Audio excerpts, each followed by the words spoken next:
adults as well and in pediatric patients, because when we check this article and when we see the subgroup analysis, for example, in adult patients, in additional minutes of the time from EMS arrival to the administration of epinephrine was associated with the 4% decreasing in the odds ratio of survival to hospital discharge. In pediatric patients, it was not 4, it was 9. So we should even work faster when we have the pediatric patients. Besides, in this study, we see that I marked the time 10 minutes because authors show us that if we give the adrenaline in the time over 10 minutes, the first dose of adrenaline over 10 minutes when EMS arrival, the chances to survival rate decreasing 57% compared to those group in which we give adrenaline in the first 10 minutes on the place, on the scene of resuscitation. The second study, this study evaluate pediatric patients, and this study was conducted in the US and Canada, and this study confirmed the same in one thing. I mean that epinephrine administration was associated with the survival to hospital discharge among pediatric population. However, the timing in this study, the timing of adrenaline administration was not associated with the survival rate, but it's important that in the previous study they examined the non-shockable rhythm. In this study they examined all rhythms, so it was mixed shockable and not shockable. Maybe this parameter has place here, and we can this way transfer those data. Of course, we can also have other studies because, for example, in this study, in this meta-analysis, because I want to show you three most recent meta-analyses. In this cohort, studies show that adrenaline has an adverse effect on the long-term prognosis of out-of-hospital cardiac arrest. Why? I suppose we will discuss it because it's controversial. But in this one, I show you several forest plots. And on this forest plot, for example, which show the effects of adrenaline versus placebo on return of spontaneous circulation, we see that in randomized control trials, the odds ratio of the ROSC was at the level, as you see, near the 40% versus 11.7.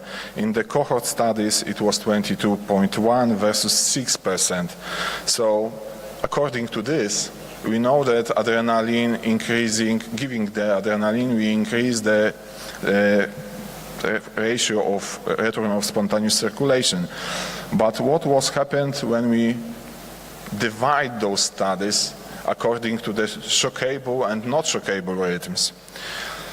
In shockable rhythm as well as in non-shockable rhythm, we see also this huge disproportion. But in shockable, the difference was not statistically significant because P was 0.27, but in non-shockable rhythm it was P at the level 0.001. So we should give adrenaline mostly at the non-shockable rhythms according to those studies. Of course, when we're talking about survival to hospital discharge, we can see also the results. The results are the effectiveness of survival to hospital discharge among the out-of-hospital cardiac arrest patients are smaller, and we know that, and we are preparing for that. But in RCTs, the difference was not statistically significant. but in cohort studies it was 0.03, so it was 6 versus 5.4. However, the next slide is important because we see a positive relation. Because here, when we're talking about survival to hospital discharge, we see that the much more patients survive when the adrenaline was not given, because when was given, only 16% survived to hospital discharge versus 28.6 when the adrenaline was not given. In non-shockable rhythm, it was relatively similar and not statistically significant, but we will discuss it why it was happened. The same when we're talking about giving the adrenaline, the effect of adrenaline on the survival to hospital discharge with good neurological outcome. We see that this disproportions, especially in the RCT studies, was not statistically significantly because it was 0.25, it was 2.2 versus 1.9 respectively percent. In cohort study we see delicate or positive situation because it was 2.3 versus 2.7, but we talk about it that adrenaline can perform the occlusion of the blood vessels, especially in the brain. So maybe this is the situation. When we're talking about the shockable and not shockable, because this is last slide from this study, we see the same situation what was observed in the survival to hospital discharge. I mean that in shockable rhythms, when we not give adrenaline, we have better survival to hospital discharge with good neurological outcome. How we can translate those data? We know that the most important thing when we have some articles, when we have some trials, is the preparation of this article, is the methodology of those articles.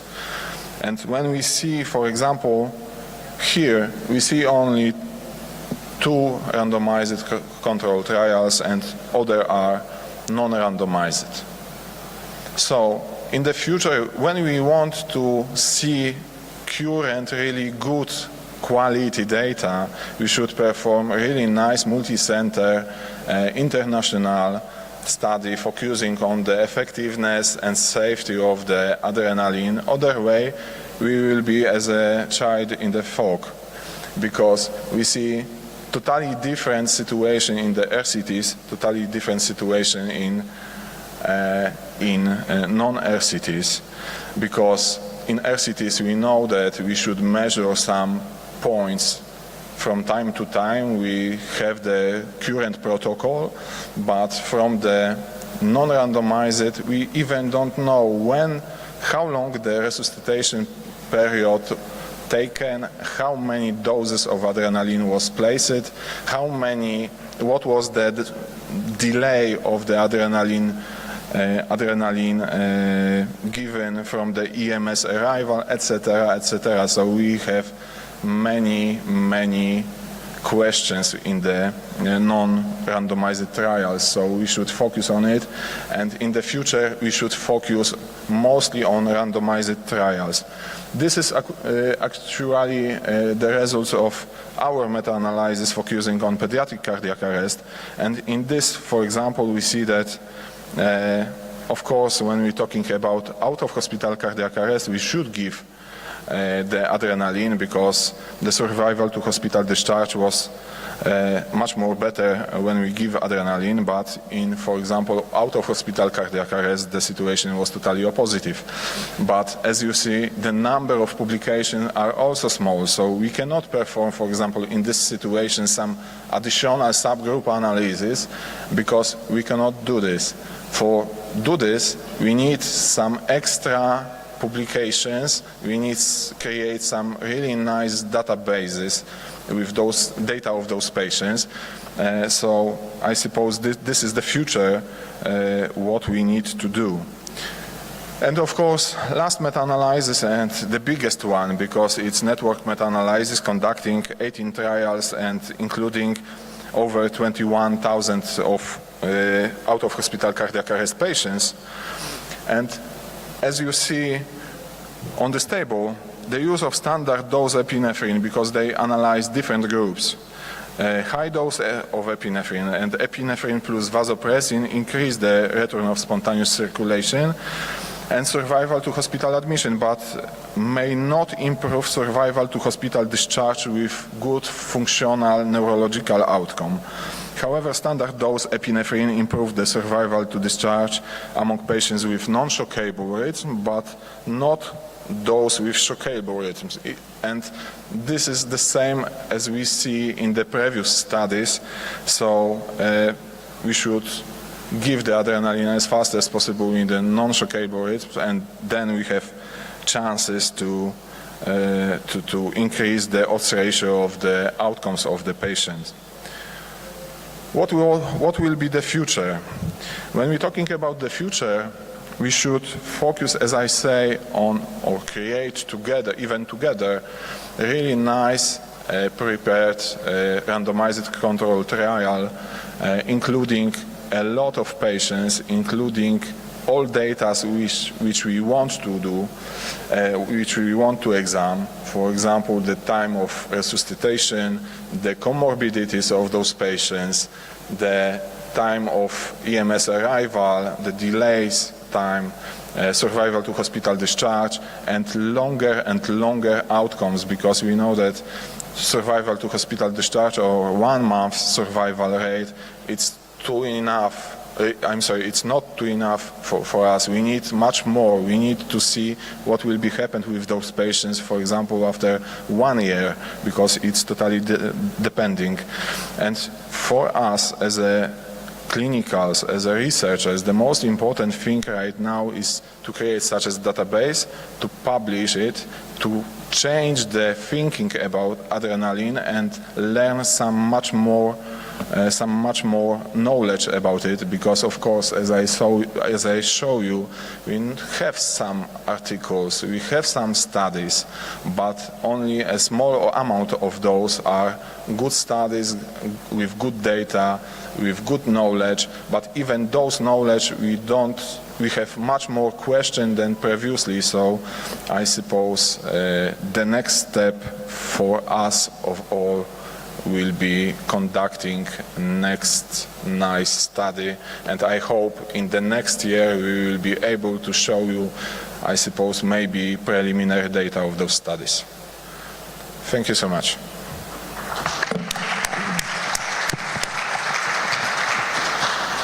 Fantastic talk, Dr. Luspek. And I think the idea of epinephrine trial is very, very important. I think that will redefine the utility, because in resuscitation, whatever we have is a lot of anecdotal data, and RCT is very, very mandated. So I think what we'll do is we'll go through all the lectures and then we'll open the forum for discussion and questions after the session is over, if that is okay with all the speakers. Okay, thank you so much. Yeah, thank you, Dr. Luspek. Thank you very much. Thank you very much. And I want to invite my old friend from New Zealand, Dr. Bradley Pecker, is topic about simulation resuscitation.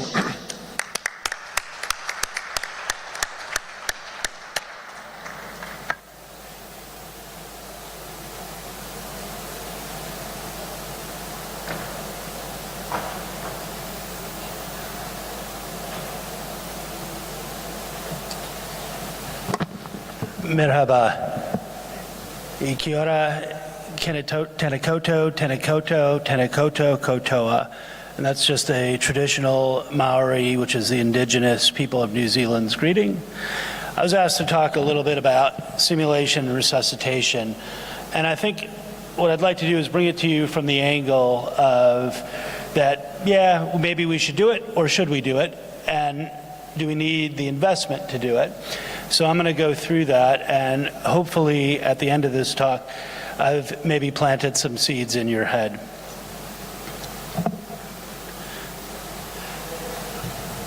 So simulation really is an important part of medical education, but it's not without risk.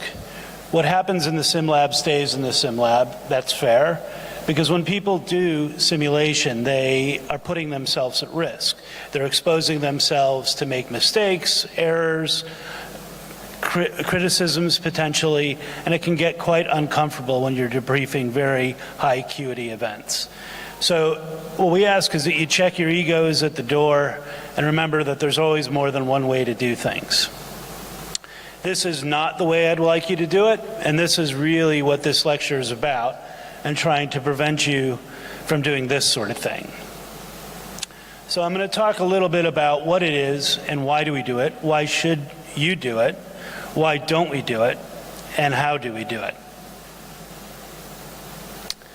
So I'm going to start off with a definition about teamwork, and this is from Eduardo Salas, who's a industrial psychologist at the University of, or Florida State University, back in the early 90s. And I think this is probably the most worthwhile explanation. Is a teamwork is a collaborative effort, a group to achieve a common goal, to complete a task in an effective and efficient way, seen within the framework of a team, which is a group of interdependent individuals who work together towards a common goal. That sounds reasonable, I think, and I think that's really what we're trying to do. So we'll start with what is it that we actually do. So who do you actually train with? When you do resuscitation, who do you train with? Do you train with a bunch of doctors, or do you train with your nurses? Do you train with students? Do you train with the orderlies? Do you train with other ancillary staff? How often do you do it? What is actually your focus? What are you actually trying to learn? And I think at the end of the day, you have to ask yourself what you're doing, and does it actually make sense? So interprofessional training, some of you may be familiar with that term. Interprofessional is not intra-professional. Intra-professional is a bunch of doctors just practicing, or just a bunch of nurses. Interprofessional training means that everybody who actually will be in the resuscitation is actually taking part and doing it. So I've listed a couple of studies, one of them is mine, and what studies have shown is that when you do practice and you do interprofessional training, it increases performance of the team, increases morale, it increases satisfaction of the providers in their job, it increases communication and collaboration on many different outcome scales, and ultimately this is what actually helps increase outcomes. So we've just heard a talk about epinephrine, and that's really important, but I think if the team doesn't work, you're not going to get anywhere. And so it's great to get that technical knowledge, but I think this is the next step, and this is how you make it work, and that's what we continue to talk about. So the nature of what we do is very different from other operating teams within the hospital. All of our teams are what we call rolling teams, right? So you have a cardiac arrest or a trauma code or a medical or surgical code within the emergency department, and the teams are ad hoc. Who knows is going to show up? It's not always the same people, and you don't necessarily know who they are or what their skill levels is, and that's very difficult to assess when they show up and try to figure out in the heat of the battle, trying to figure out what's going on. And then of course, there's always the staggered presentations. When do people show up to the code? The anesthesiologist comes when they can, the surgeon may or may not be there, the ICU doctor may or may not be around. And so how do you then incorporate someone who doesn't really have all that knowledge into a team that's actually working at the moment? And so that is a skill that needs to be practiced and learned. So what I'm talking about are non-technical terms. The technical terms was the last lecture. This is more of the non-technical stuff. And this is communication. And when we talk about communication, we're thinking about things like leadership. How do you lead effectively? Active listening. The term active listening means that when someone speaks to you, you know that they know that you understood what they've said. So that can be circular communication, that can be facial gestures, body language, any different means of doing it. That is an important skill, and that's something that, again, needs to be practiced. There's also the concept of active followership. Active followership within a working team promotes people to actually speak up and give their opinions and do what they think should be done. And incorporating that into a functioning team is likewise a practicable skill and difficult to master. Who hasn't negotiated in a resuscitation? As I started to say, there are more than one ways to do things. How do you figure out what the best way to go is, and how do you do it so you can move the team forward and continue with the resuscitation without alienating any of your team members? De-escalation is also an important part of this. When a member of your team is escalated and not functioning very well, how do you get them back into the fold and get them to start practicing and working with you? One of the most difficult things you might find as a leader is task delegation. How do you give up authority? How do you give up that power? That's really important, and again, that is a skill that needs to be practiced. We'll talk a little bit in a second about crisis resource management or stress management. All these situations are very stressful. And the last term there is graded escalation. And graded escalation means when one member of the team sees that there's something wrong and they point it out and it's not listened to, how do you step that up and how do you increase your opposition to what they're doing, and how do you do that in a polite way? And this is something that can be practiced again. And I ask you to think about who has been in a resuscitation where there wasn't civility. Civility is probably one of the most important things that we can, and again, that should be practiced. So critical resource management, or some of you may have heard it as crisis resource management, composes really of four things, and this is from the aviation industry. And it's divided into tasks, the individual aspects of the person, the team characteristics, and then interruptions that you have in it. Now, I'm not going to read these, but you can take a look at these. And if you think about all these different aspects of what goes into a team performance, those are all different things that you could potentially work on or take in a simulation and figure out how to address that and make your team function better. So these are some crisis resource management principles that we use, and I'm going to show you a framework at the end of how we decide. And these are what we use as our learning outcomes. And though they seem like very small things, they're actually quite important and can add lots of value to your resuscitation. So I'm going to move on to why we team train. So this is the concept of practice how you play. Now, I know everybody here is really excited about New Zealand and South Africa and the World Cup rugby tonight. Go All Blacks? Yeah? No? All right. It's Australian football. Really, what we're talking about is increasing your performance, developing habits that make a team function well. Talk about the processes and things that make a system or a resuscitation go well, and to create a culture that actually is beneficial for patient outcomes, and test your systems to make sure that those systems are actually working and will increase your outcomes. So let me ask you, when you think about team training, is this what your team looks like? Can you play the video, please? Eric Maycroft, the front changer, Daniel Smith, Carrier, Mike Barno, Jackman, Stan Doolittle, and the fueler, Justin White. These five men were all together a year ago. Solid stop so far. Harvick says he needs help on entry and a little bit more help on drive-off. Here's the anatomy. So 15 seconds to change your tires. How many people have gone to the mechanic shop and had their tires changed in 15 seconds? Not too many, right? But to do that, they would have had to practice that. That's not something that just happens. And that's a really good description, obviously not medical, but how a team functions well together, interacts, and plays upon each other's strengths and weaknesses. This is a out of cardiac arrest. It's a simulated event that we did in the car park. And so the question for this particular one is, should they resuscitate the patient in the car park, or should they take the patient inside and resuscitate him?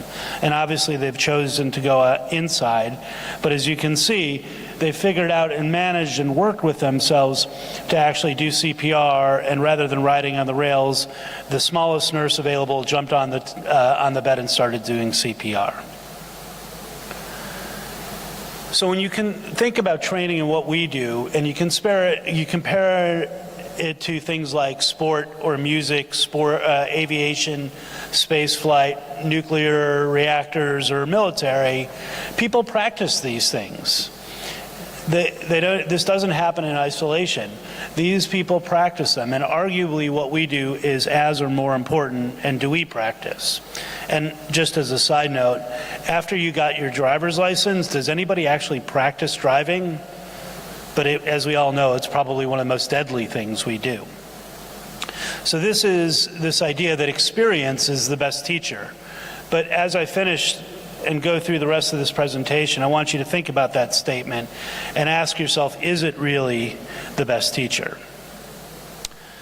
So this is a quote from a American College of Emergency Physicians about physician training. It's conventional training cannot provide the optimal number of clinical contacts to obtain adequate competency in all clinical areas. So it's estimated that you need to see somewhere between 5,000 and 10,000 patients to become an expert in emergency medicine after you've graduated from training. So that's another 3 or 4 years. Right? So does that really go ahead with experience is the best teacher? Maybe not. So I'm going to step back a second and ask you, well, why don't we necessarily do this? Why isn't this something that's part of our normal day? Some places maybe do. I know that we do, but not probably enough. So the reasons, what are the barriers to doing this? Well, it's time, money, equipment, space, expertise, who does the debriefing, is someone familiar with this? And as I mentioned at the beginning of this, simulation does have a risk to participants. There is a psychological toll that does happen if things go wrong. So that goes back to the expertise of the person running the simulation and the debrief to make sure that it's done right. And there's also a little bit of desire. Does anybody have a desire to actually practice driving? No, right? We do these resuscitations every day, but do we need to practice those resuscitations? So when you're thinking about why should you do this, there is some evidence, and some of you may have seen this sort of data before, but in the late 60s, early 70s, the rate of small aircraft and commercial aviation disasters was alarmingly high. And so the American Aviation Association reached out to a bunch of psychiatrists, and they developed a process called crew resource management. And what they did was they looked at things that pilots needed and aircraft crew needed. And this is leadership, team coordination, decision making. And what it actually does is it identifies threats, teach people how to communicate and mitigate different situations, and as a result of that, aviation catastrophes steeply declined to the current rate, which is incredibly small. So no one would even think about really getting on a commercial plane and having a crash, but that actually was a real thing back in the 70s and 60s. So how does this parallel medicine? Well, what they did was proficiency and task-oriented. It requires a team to function well and have a good performance. And you looked at the different influencing factors that cause potential team dysfunction and develop and validate different performance and measurement tools. And what is the optimum size for a team for different emergencies?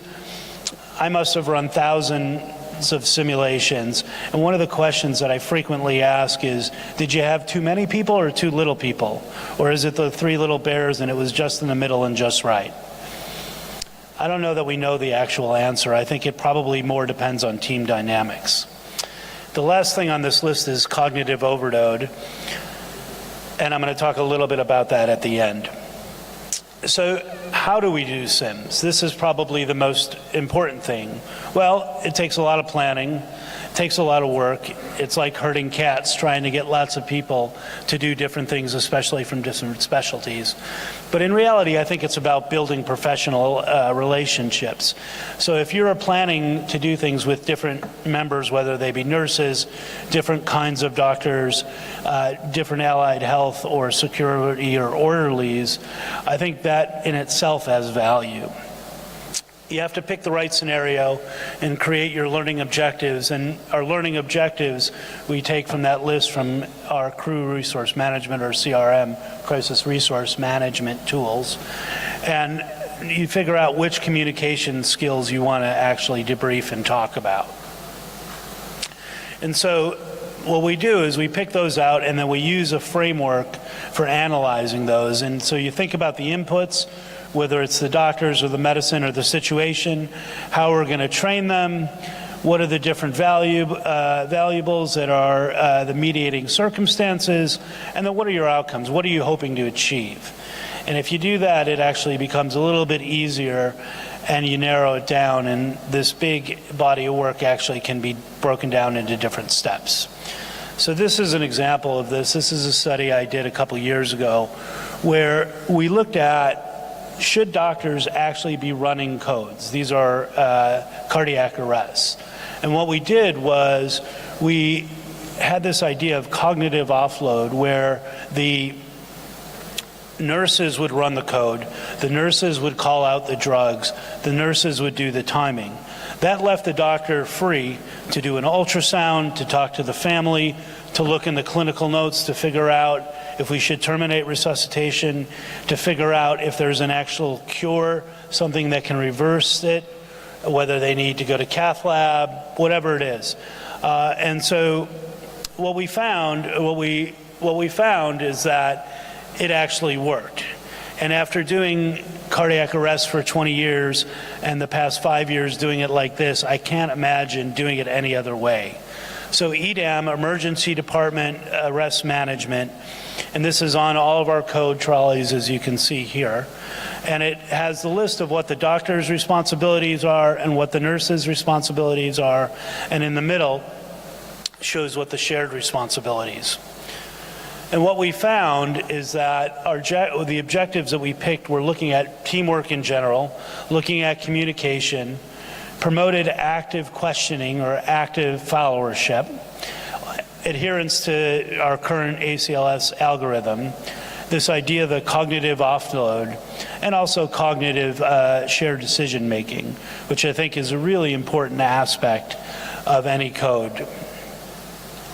We use focused debriefing, and so we addressed any technical issues. If there was an elephant in the room, if someone gave the wrong dose of adrenaline or a cardiac drug, or if they didn't shock at the appropriate time.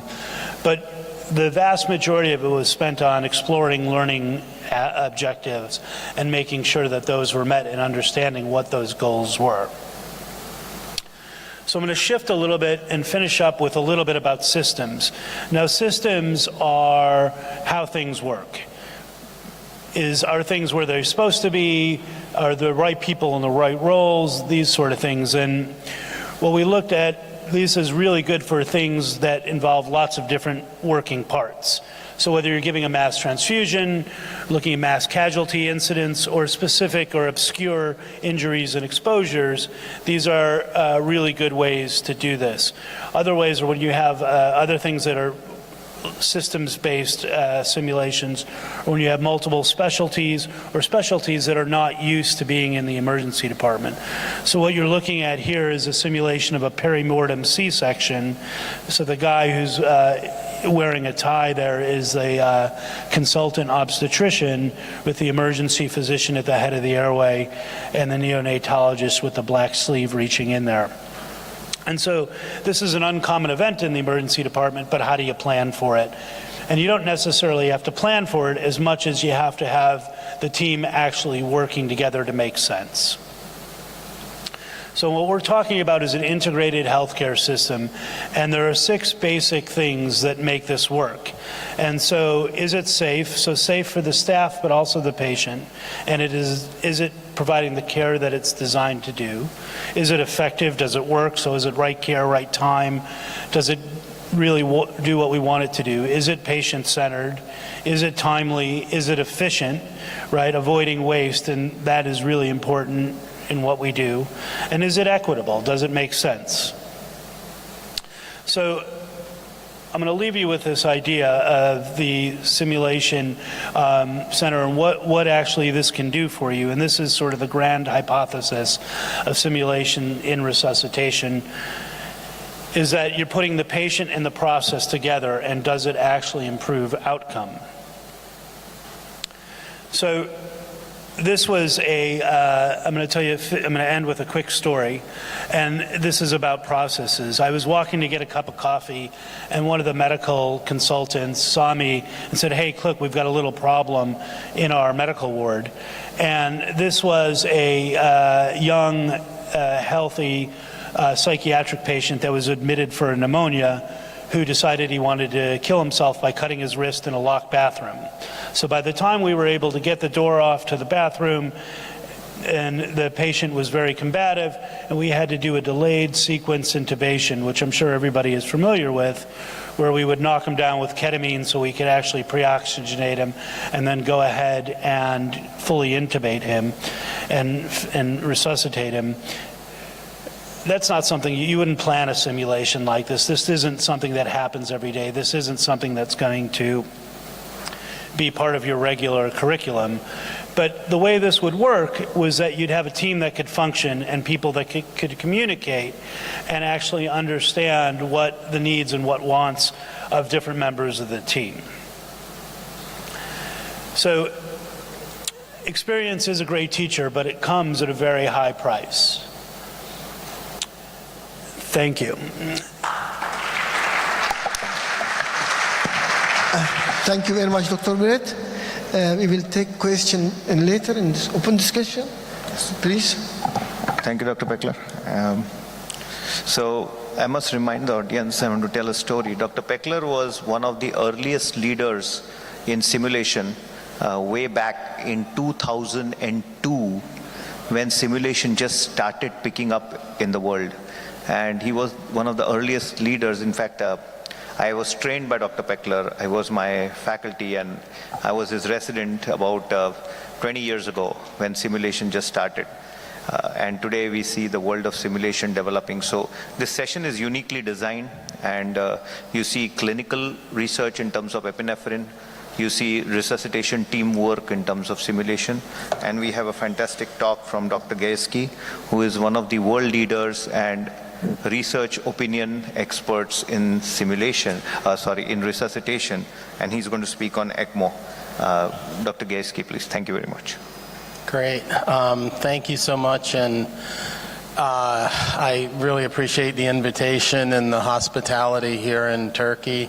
And I've been involved in WASM for quite a while, and it's been wonderful to see how things have developed and become more of a pan-world conference instead of just India and the United States, and really love to see that.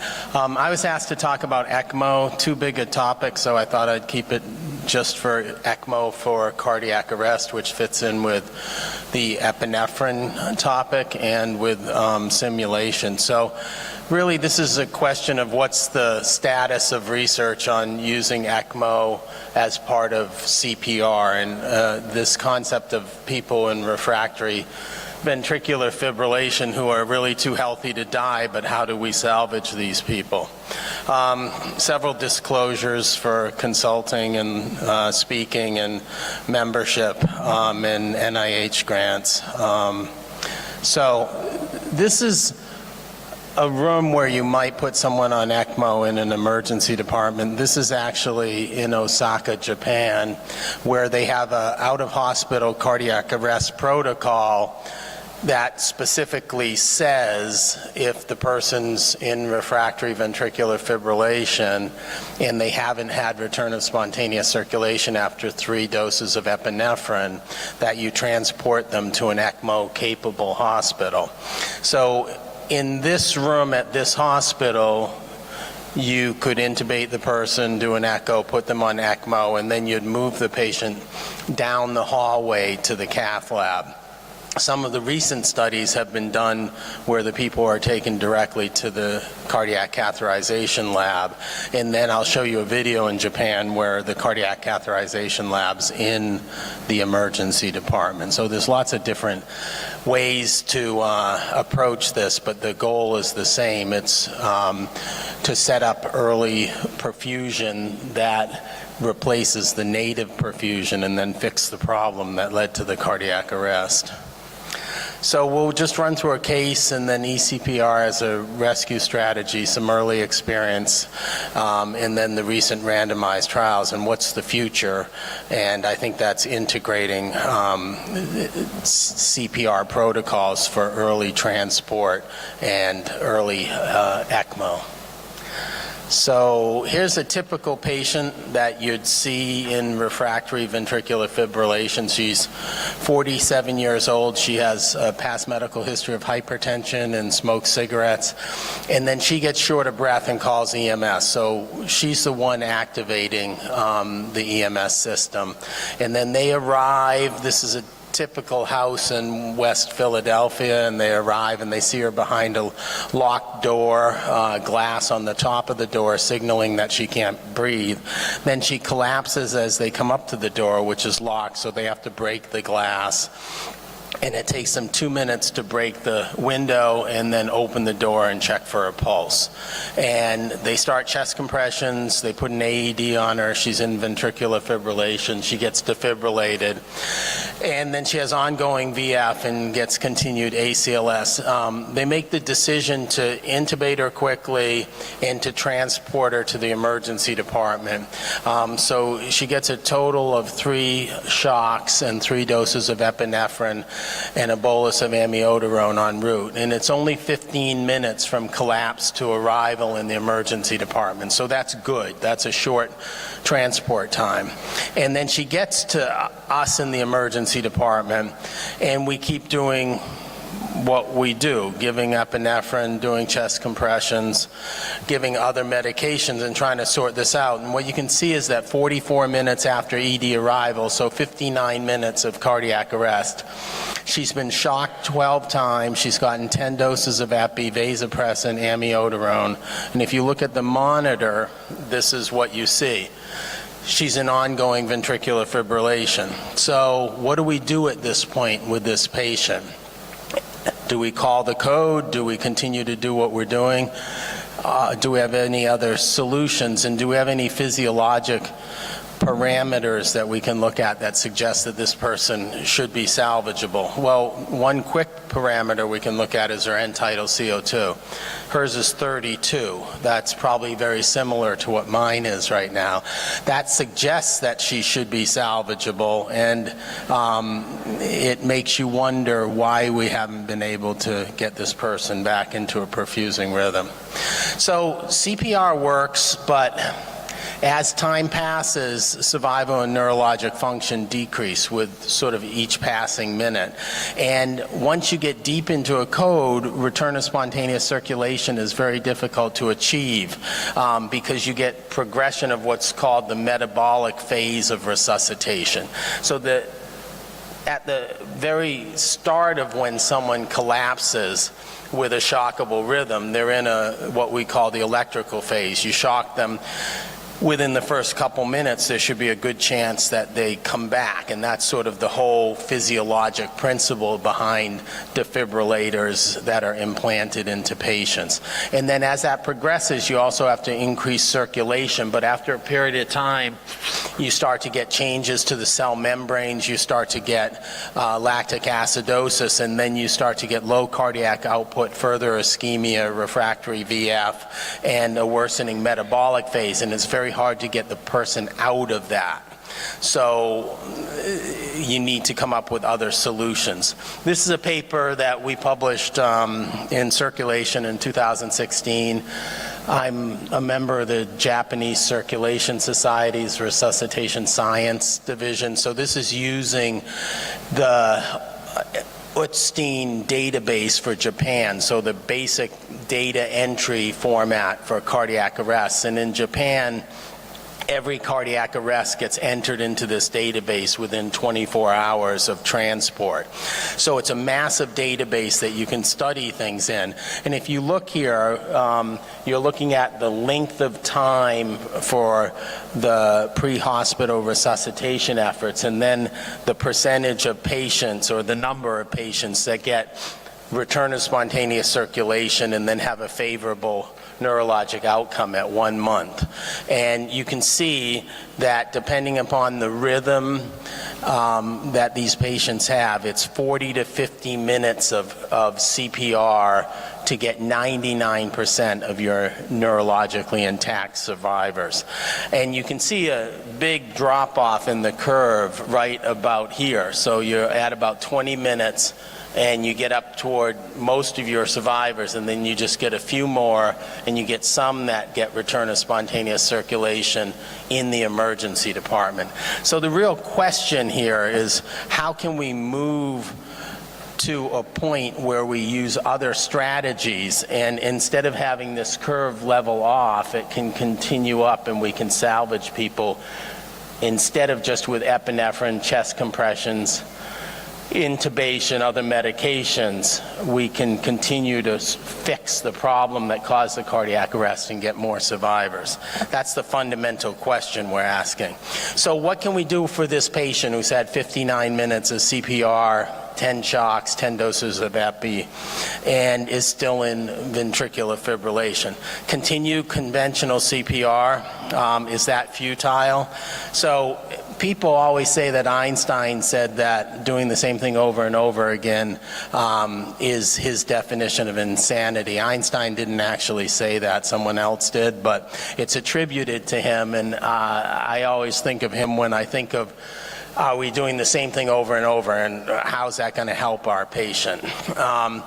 We could maybe use mechanical CPR, so put the person on a Lucas device, take them to the cath lab. So you're getting your perfusion from your mechanical device and then use that as a bridge to PCI. And the rationale for that is that most refractory ventricular fibrillation is from coronary artery occlusion. And most of those coronary artery occlusions are either left main trunk or left anterior descending. So by taking that person to the cath lab, you should have something you can fix.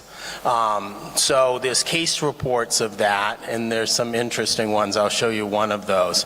Here's me on a mechanical chest compression device. I was stupid enough to turn it on. It hurts. Don't do that when you're conscious and sober. Or we could use eCPR.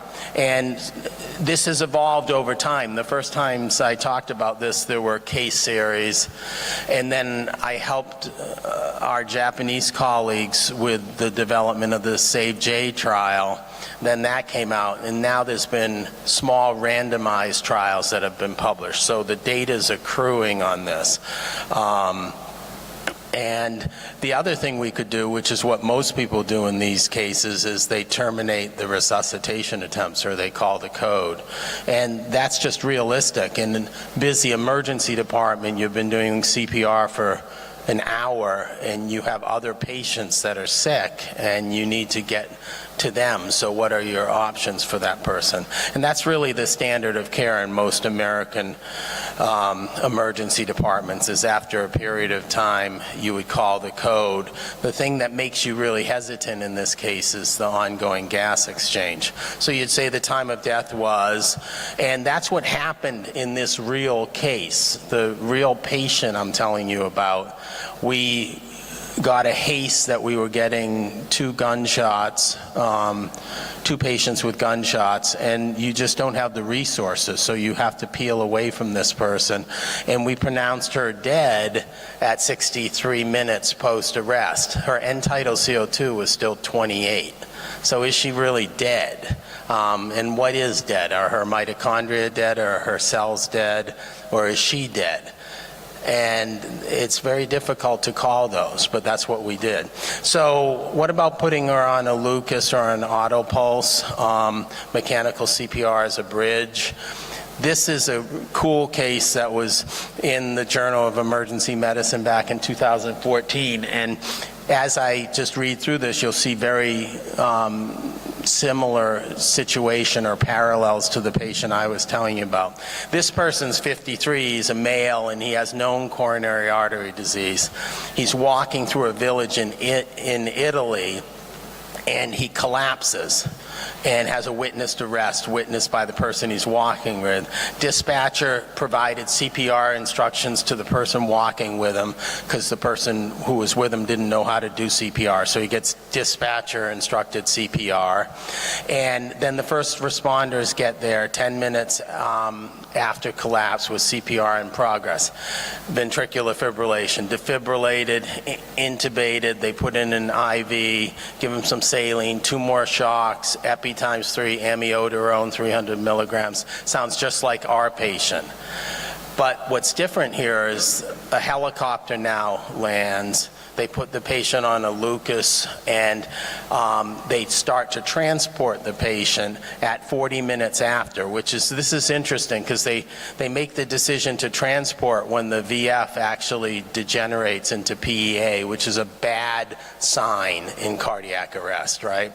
You'd rather have ongoing VF. But they decide to transport this patient to a hospital with a cath lab.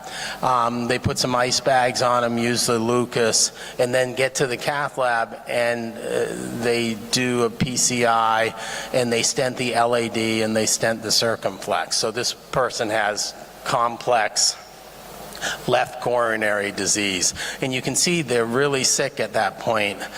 Blood gas with a pH of 7.05, a base deficit of negative 10.6, and a lactate of 11.1. And then this person does what people do if you stent them and you open up the coronary myocardium that's causing the refractory VF. They go into a perfusing rhythm on their own, so they get return of spontaneous circulation after the PCI. So you have ischemic tissue, and then you reperfuse that ischemic tissue, and you stop the driver of refractory VF. So 115 minutes of cardiac arrest, 90 minutes on the Lucas.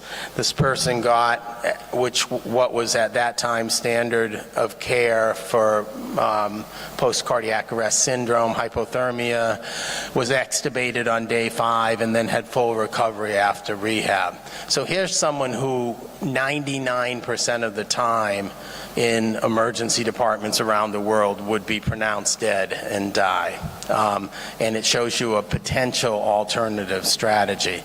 So going back to the patient I was telling you about, why would we think that ECMO is good for this patient? Why is she a good candidate for extracorporeal CPR? So she's healthy. She's 47. She shouldn't smoke, but she does.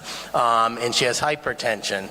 She's, good protoplasm to use an aggressive strategy on. She is a witnessed arrest. She's actually going like this when they come up the walk, and then she collapses. So they know exactly when this happened. She gets pretty immediate CPR with the delay of having to break into the house. And then she's a shockable rhythm. So all of this is what you want for an advanced resuscitation strategy. She got high quality CPR, and she had a short transport time to a facility where potentially she could get an advanced resuscitation strategy. And then what does the end tidal CO2 of 32 and the ongoing VF tell you? It tells you that she has ongoing gas exchange and that she's actually delivering oxygen to her tissues and then offloading CO2. So someone that is not just in that state of sort of metabolic entropy. So what is ECPR? We're going to put someone on ECMO in an emergency situation and use that as a bridge to treating the underlying cause of the arrest. A lot of this came out of Japan. The first people getting put on ECPR around the world were really in Japan, and it grew out of their experience. I mean, everyone thinks of Japan as, you know, Tokyo and the big cities with Yokohama and stuff, but 90% of Japan's mountainous and lots of snow and a lot of environmental hypothermia. So the Japanese started using ECMO to warm people up who were in cardiac arrest with environmental hypothermia, and then they said, well, why don't we translate this to patients with cardiac arrest from a coronary cause? So the first big study was the SAVE-J trial, which came out in resuscitation in 2014. And it's a really important study with also really important limitations. So if you look at this trial, it was not a randomized trial. It was a prospective observational study. And they had 26 programs that routinely used ECPR to treat refractory arrest and 20 programs that in general didn't. And right there you start to get into some of the problems with this study because there was crossover in the standard group. But the inclusion criteria were what we're talking about. Refractory VF, no return of spontaneous circulation after 15 minutes of ED-based CPR, so pre-hospital and then 15 more minutes in the ED. It didn't have to be witnessed if it was VF. The idea there is VF, and so whether someone sees it or not, if it's VF when someone gets there, it was VF when it started. And then an age range in less than 60 minutes of time prior to attempting putting the person on bypass.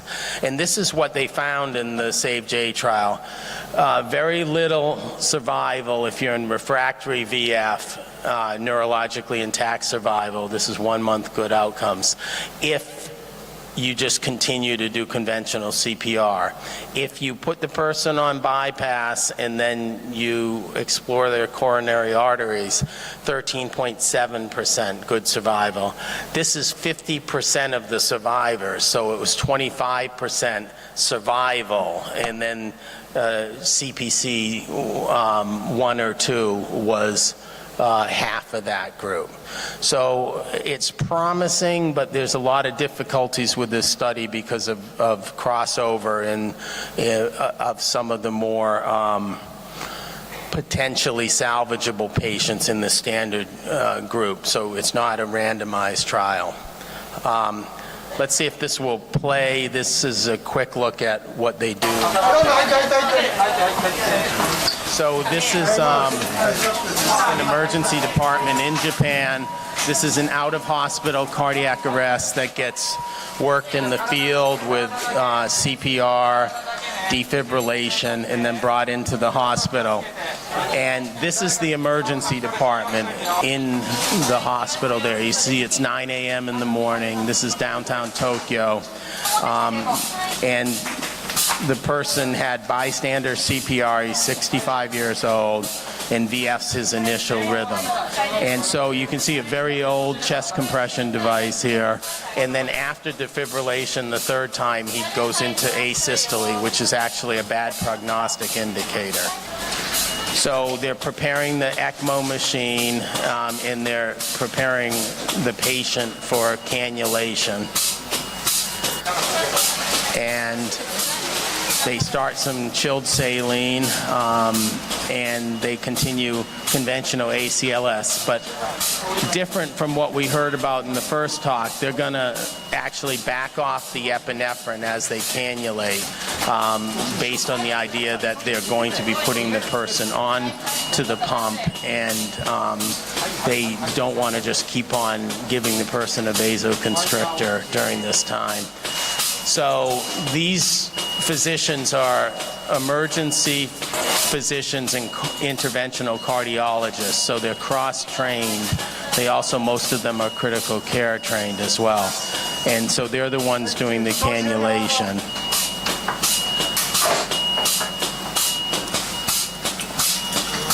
And so they're cannulating on both sides, and whoever, accesses the artery for the vein first is going to be the one putting them on ECMO, and then if the other side they're going to use for a balloon pump and a catheter.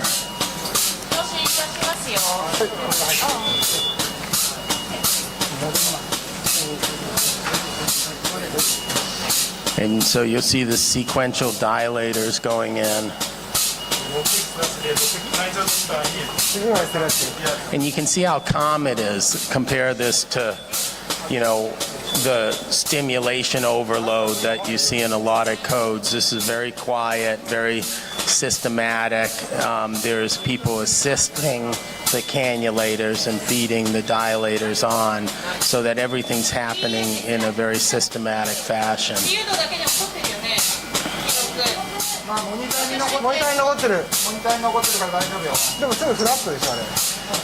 And this video is edited down to, the 5 minutes I'm showing you, but it's 15 minutes total that you'd be seeing for the cannulation, and then the next step is, so basically they have the two catheters in, and now they're going to hook up to the ECMO.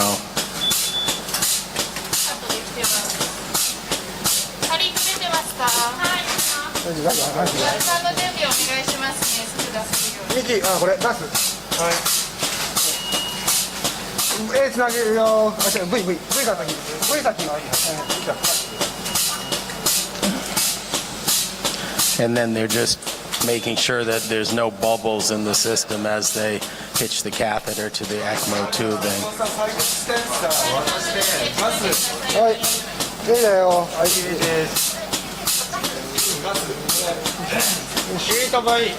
And so now they're releasing the clamps, and so now you 15 minutes after arrival in the emergency department, the person has mechanical circulation. You can hear that the chest compression device is still going. So even though the ECMO is starting to run, they're keeping that going, and then they'll shut that off once the balloon pump is actually functional. And what you often see in this scenario, so you see good flow here, 4.6 liters of flow on the ECMO, and then once you get that good flow and you're giving blood flow to the coronary arteries again, the person will often start to fibrillate. And so here they're putting in the intra-aortic balloon pump, and so 22 minutes after ED arrival, the patient has ECMO and a balloon pump. And now what they're going to actually do here, you'll see this in one sec. So there he goes from asystole back into VF. And they're not going to shock that. They're just going to let it go, and it usually will convert to a normal sinus. So now they're going into the arterial side of the ECMO circuit, and they're going to use that access to the arterial side to do a coronary angiography. And then when they're done, they'll take that access and they'll hitch it down distally into the artery so they perfuse the leg. So they're going to use that as well. And we're almost done here.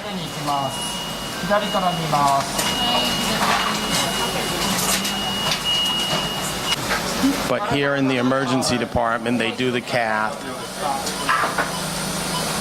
and they find a blockage in the LAD, and they're putting a stent in it. So this is about 40 minutes of total emergency department time, where the patient gets put on ECMO, balloon pump, cath, stent, and so you've compressed down all this time, and you've restored perfusion, and you've fixed the problem with the coronary artery. Now you have to fix the patient after that.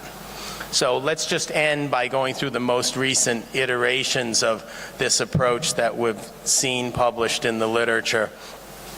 Dr. Yiannopoulos at the University of Minnesota has really been driving a lot of this in the U.S.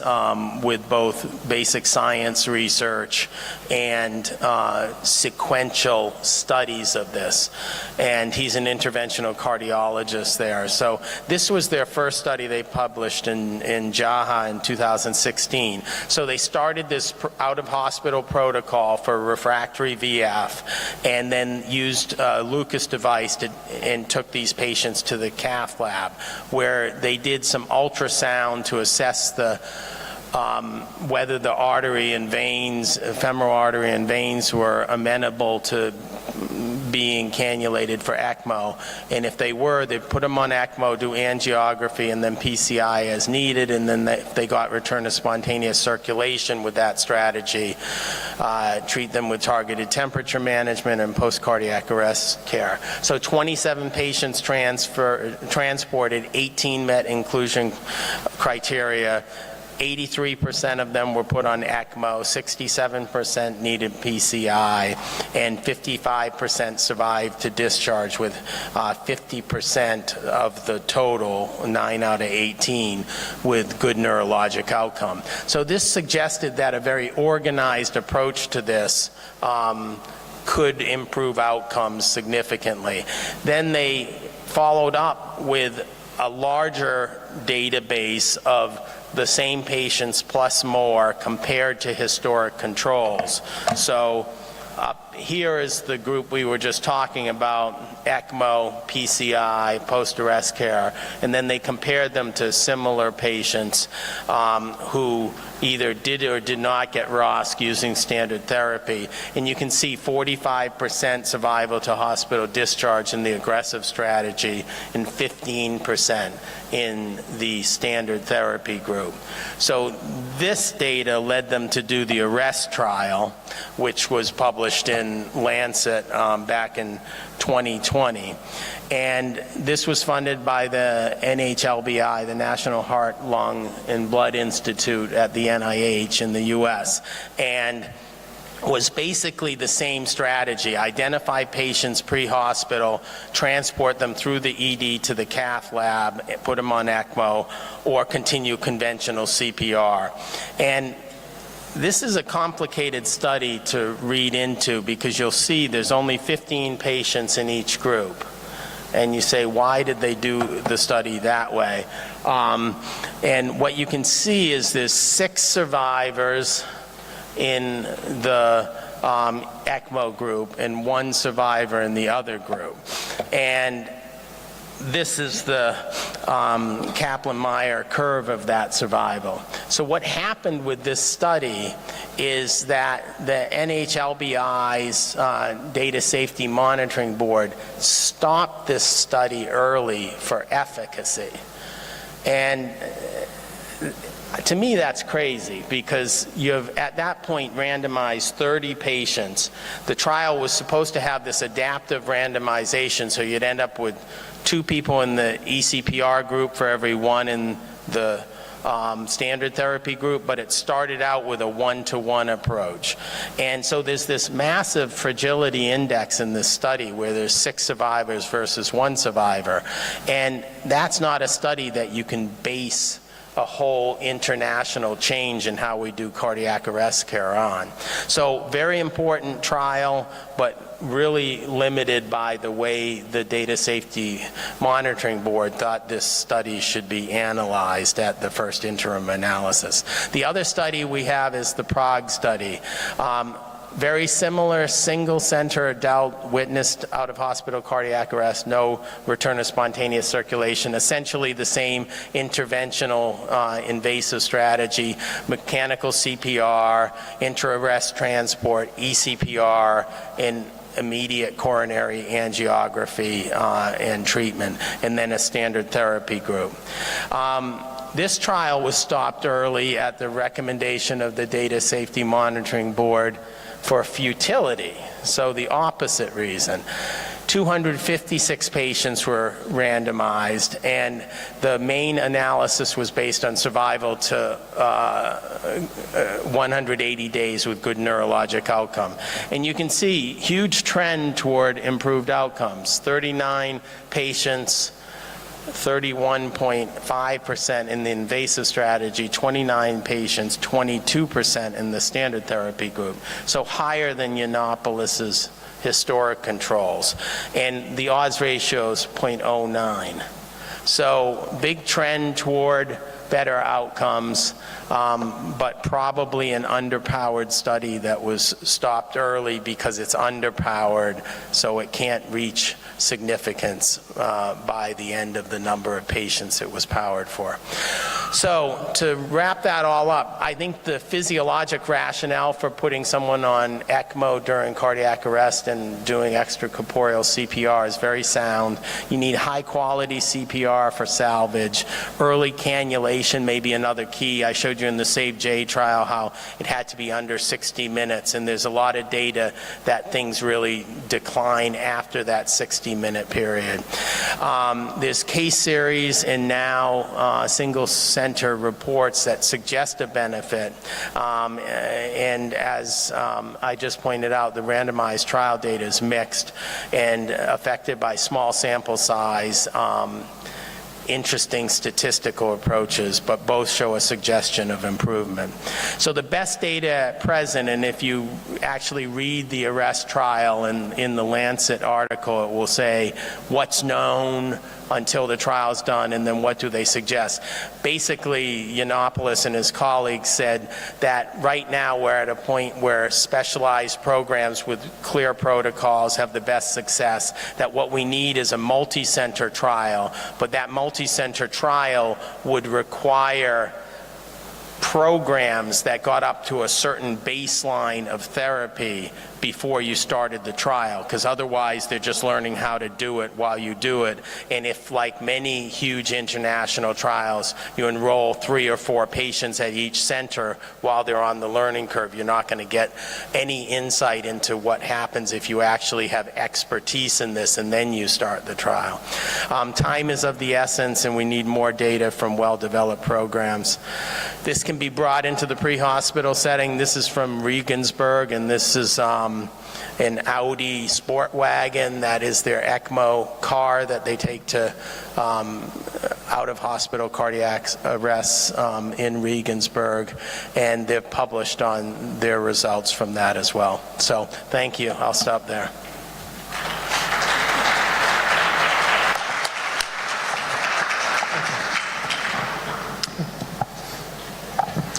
Thank you very much. This is very interesting, and I think in the future of emergency is very important topic. And we have time for take question or comment. Yes. So we have all the 3 speakers. Thank you very much. Please. Ready to answer. Need there be any questions? So to summarize all the sessions, the first session spoke about epinephrine and its expanded role in resuscitation and the upcoming research which has to open up the era to bettering resuscitation for the future. The second talk focused on simulation and the team building exercises around resuscitation. And the third lecture spoke about ECMO and its role in resuscitation. 3 different and important aspects of resuscitation were covered in this session. So if there are any questions you could ask, please introduce yourself, where are you from, and address the question to the speaker. Can we have a traveling mic, please?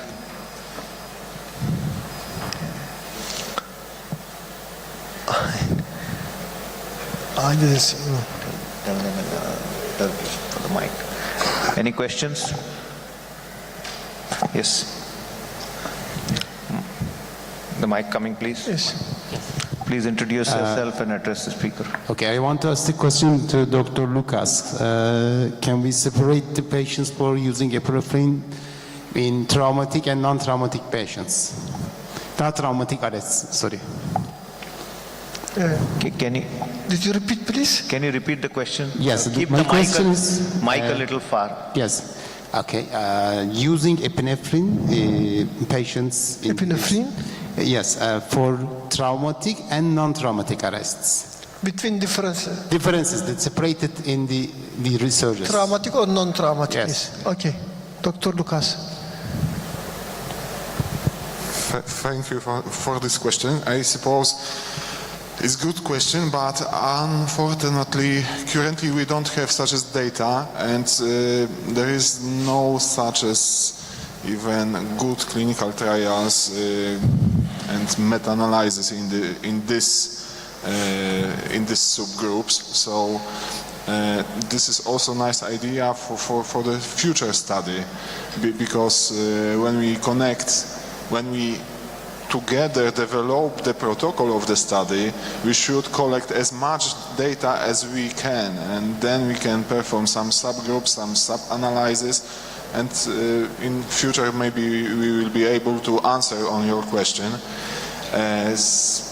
I have maybe not question, but also according to the lecture about the ECMO, because of course we use the ECPR to treat the patients, to increase the survival rate of these patients. But for example, in Poland, and probably you, Professor, also know this situation, we also use ECPR as a bridge to transplantation donors. So this is also some kind of important topic of this situation, because we don't leave the patients after cardiac arrest on the scene, but perform the chest compression using mechanical chest compression device, then transfer to the emergency department, implement the ECMO, call for transplantation team, and then decide what will be the next. One quick question to the team. We are still rambling with controversies between cardiac arrest resuscitation in trauma versus non-trauma. Till now, both the think tanks, the trauma resuscitation think tank and the opinion tank of cardiac resuscitation, there has been no consensus. So if you look at different countries, they are handling what you can say trauma code or traumatic cardiac arrest very differently. Many countries feel that giving blood first, looking for the 5 causes of trauma is very, very important. Then they do internal CPR versus external CPR, things like that. Do they do open thoracotomy, not open thoracotomy? So in such a complex situation where trauma code after so many years is still unsolved, where do both the opinion leaders stand in terms of dealing with that complexity where two different specialties have not been able to reach a consensus? Yeah, I fully agree, but as I say, if we create some study and obtain really huge amount of different outcomes and different comorbidities, then we can globally decide what will be the best for those patients, because we will know each comorbidity, we will know what was the cause of trauma, how many blood was lost, and etc., etc.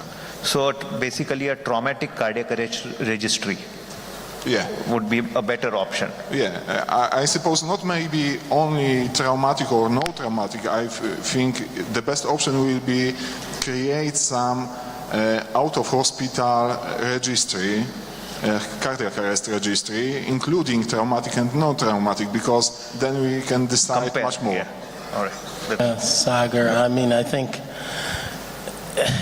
the issue with epinephrine and penetrating traumatic arrest, certainly in blunt, that has led to intra-abdominal hemorrhage and stuff, is like how could the epinephrine help, right?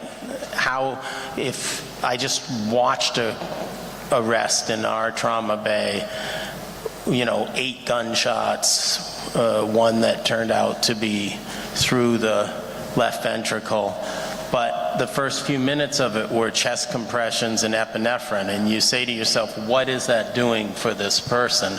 The only thing that's going to salvage that patient possibly is thoracotomy and fixing the cause of no blood being in the vessel. So you have to think this through and figure out what you're doing, I think. And then I think you raised a very important issue about ECMO in CPR, and it's certainly a bioethical dilemma that a lot of people have, and there's countries like Spain that have set up programs, and if you do the cost-benefit analysis of putting a patient on ECMO, and then you're either, step one is obviously trying to salvage that patient, but step two is saying that if we can't salvage this patient, then there's lots of organs that can be harvested for the greater good. And most people who have refractory VF arrests are actually fairly healthy and have healthy organs.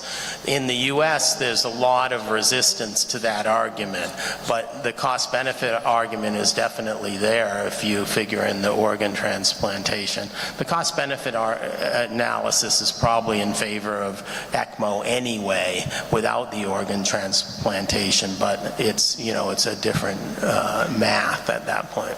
Yeah, I fully agree that it depends on countries. Yeah, but for example, in Poland we have some nice experiences basing on Spain, on Japan, and together with the transplantation team from Poznań, I suppose we started the program several years ago. Right now we have some positive effects, kidney transplantation, lung transplantation, etc. So I suppose it's going forward, but we need, of course, time to change the thinking of the society. Lovely. One question for Dr. Peckler. Dr. Peckler, when you look at the challenges of doing team training, trauma code, which is a very important resuscitation confusion episode where you have the CPR algorithms clashing with the trauma team and the trauma surgeons in the same room when a trauma patient codes. So they have one mindset of running ATLS, and then there's the ACLS mindset which is running in the nurses and the residents and everybody else. So I personally, I don't know what the audience feels, that this is a huge communication gap situation where there is a lot of confusion, there can be anger, there can be many things. So where do you see simulation in situations where we are trying to put ECMO, we are trying to look at trauma code, and we are trying to do these new things in the world of resuscitation? So, I mean, I guess the answer to the medical question is sort of similar to the last one, is that you want to try to figure out what the problem is and what exactly are you trying to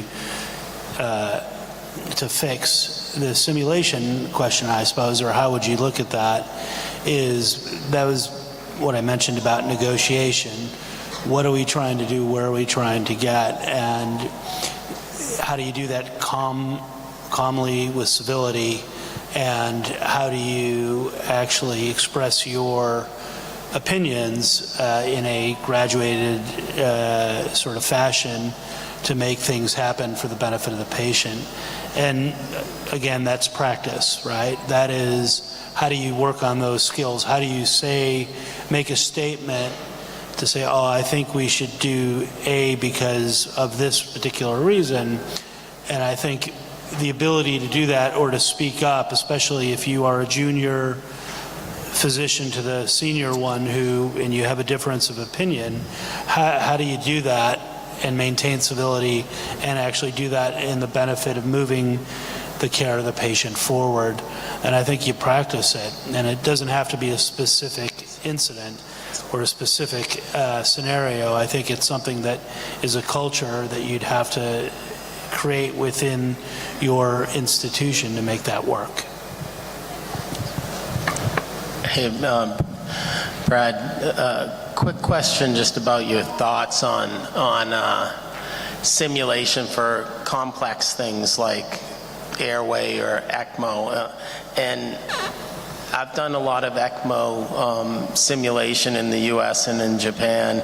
And I guess, you know, obviously it's better than not doing it by a long shot. And I'm not denigrating simulation, but it seems to me that it takes you to here, and then the real world starts about here. And how do you fill that gap? Like, we've filled it sometimes in things like ECMO by doing sheep, you know, putting sheep on bypass, pigs on bypass, or having people go to the CT surgery ORs and systematically learn. But I guess that's it's just sort of this question, like it definitely gets you someplace, but then everything hits the fan when you're in the real world. No, we actually do some ECMO sims. In New Zealand, there's only one ECMO center, and that's in Auckland, but they come down to us to do their simulation training. And you know, I mean, ECMO is a very technical thing. There are lots of technical aspects, lots of different tasks. And watching that video, I was really impressed, you know, and you mentioned how they were quiet and calm. Like, that would be a really hard thing to do. That didn't happen overnight. Those people work together, they've practiced, and they all know and competent at their physical tasks. But I mean, I don't speak Japanese, but clearly they were calmly speaking to each other and communicating, and I think that's probably where that comes in, is I think that's probably it. And you're right, there's no way you're going to take that to that next level, but I think to get it up to that point, to make it work, and as you said about, you know, having 3 or 4 centers in a multinational, like, that doesn't work, right? Everybody's got to actually be good at it and know how to do it, but how do you get to that point? Thank you. Buyurun. Yes, please, Dr. Muzaffer. Sorry. Okay. I'm Ashish Pala. Okay. I have a question for you. ECMO is kind of a bridge till the time you have a definitive plan for a patient. You know, you can't keep a patient unlimited on an ECMO. So if you're doing an eCPR upfront, how do you know, or how do you decide that what is going to be the final outcome? And in a country like India, or in a developing country where the cost is a major constraint, so would it be wiser to go ahead with an eCPR kind of a process for every person walking in, or how would you make a choice? Yeah, I mean, I think a lot of what we do in medicine is sort of Bayesian statistics and pretest probability, right? So I think, like in the US, in my emergency department, if you're in cardiac arrest, it's most likely from a fentanyl overdose, right? So there's probably no role of ECMO in that patient. We can get those patients back. Even 90 minutes after arrest, we can get a heartbeat again in those people, but their brains are already just gone, and we don't have a salvage strategy for their brain. So I think what you have to say to yourself is, do I have a reversible cause of arrest that was acute in onset? I mean, from my perspective, a 35-year-old woman who's either pregnant or postpartum who has an arrest, that person should go on ECMO, because you know why they arrested, right? They're a massive pulmonary embolism 90% of the time.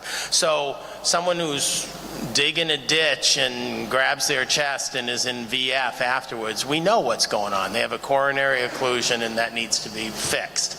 So that's sort of, I think, the approach to it versus putting everyone on ECMO, because I think there's so many patients that won't benefit from it. Yeah, and from our point in New Zealand, it's it's a very small country, and we just would never have that kind of resource. And we've started to do it mostly ECMO for other things rather than cardiac arrest. As I said, it's only in Auckland and nowhere else in the country. And as I was thinking, you were talking, David, about the cost-benefit ratio, and in New Zealand, we sort of, as you would in India, it's the most for the greatest good, and unfortunately, we don't have sort of the volume that would actually make this worthwhile for us. And I think that's probably going to be something that you'd find quite frequently outside of really big places. Yeah, I mean, I would agree, and you just have to sift through these people, and that's why if you look at the ECPR protocols, they're trying to get to the patients with LAD occlusion or left main trunk occlusion or something like that. And then there's select other populations, overdoses that aren't opioids, beta blocker overdose, calcium channel blocker overdose, nortriptyline overdose, things like that respond to this kind of therapy. And then obviously refractory hypothermic arrests are perfect for this. Okay, thank you very much. Thank you very much. Any other question or comment? Okay, the last. We'll take the last question. Last question. Thanks all of you for presentations. I am Ozan, an emergency medicine resident here. I want to ask Dr. David, and when deciding ECPR, do we have to choose a small group like healthy, witnessed collapse, and immediate CPR? Because I think there could be a selection bias, because this group already we expect good outcomes. What do you think about that? Small group for the MCPR, ACPR, yes. If I'm understanding the question correctly, it's about, is it a small group of patients that would get this strategy? Is that what you're asking? Yes, and I think that group already we have expecting good outcomes, traditional CPR or ECPR. I think could be there a selection bias for to say ECPR is good. Sorry. Yeah. Yes. Certainly all the studies to date are small groups of patients, and that was what I was trying to get at when I disagree with the stopping of those trials at the point they did. The problem with any pre-stopping strategies is it's dependent upon what you say the survival benefit of the intervention will be, and that's always just extracted from low-level evidence. So it's something to keep in mind when you think about how you power studies. Oftentimes a study will be powered for a 20% absolute difference or 20% relative difference, and the therapies change so much by the time you get to doing the trial that there's no way you're going to have that 20%. So as you're pointing out, you need much larger groups of patients to see the difference. Like you look at the epinephrine data that was shown, and what's statistically significant there? 3.2% versus 2.4%. That's 0.8% absolute difference. But they're huge studies. And so you get this shuffling out of that. ECMO for ECPR needs much larger studies done at expert centers. It's just like when we do studies of stents, right, for coronary artery disease. We don't say, hey, you're a family practice doctor, you put the stent in, right? It's interventional cardiologists with expertise who do it. You need people with expertise in cannulating people in cardiac arrest and putting them on ECMO, and then you do the trial. Yes, thank you very much. I think it's okay. We will finish. Okay. Thank you very much for your participation. And after 20 minutes, we will start to opening ceremony. We prepared for this ceremony 1 year.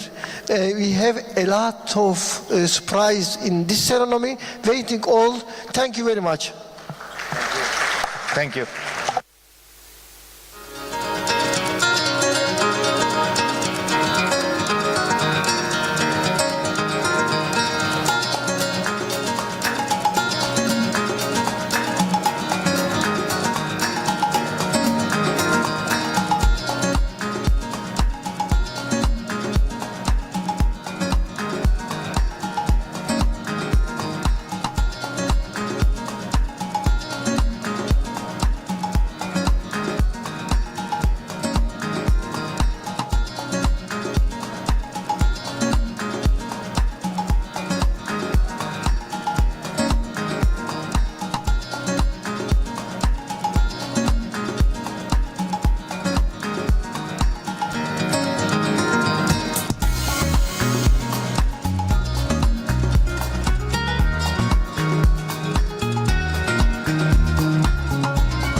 This year, we are commemorating the centenary of the Republic of Turkey. This is an honor for us to host this event in Turkey in this year. The biggest truth in the universe is a life, and the most important service is to serve a life. In the spirit of this Congress, we believe that the next chapter of emergency medicine will be written here. Thank you for all that.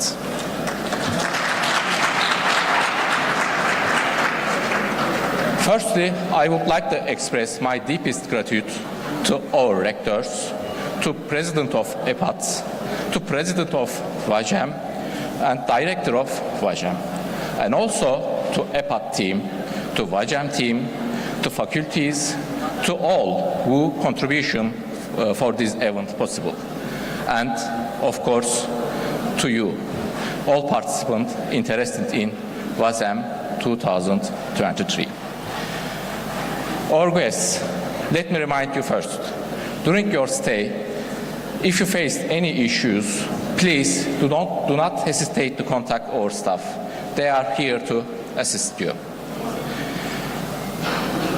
Before we start the Congress, we express our deepest gratitude to Gazi Mustafa Kemal and his friends who made the ultimate sacrifice for the unity of our homelands and the future of our republic. I would like to invite everyone to observe a moment of silence in their honors and Turkey national anthem.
Now, our congress are supported financially by the Neotech pharmacy company.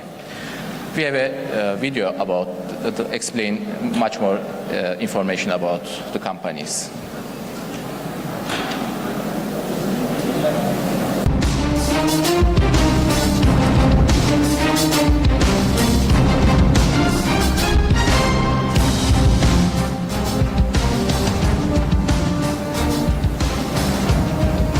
Noitek Grup çatısı altındaki Celtis ilaç, insan sağlığını korumayı ve yaşam kalitesini arttırmayı hedefleyerek 1992 yılında Türk ilaç sektörüne adım atmıştır.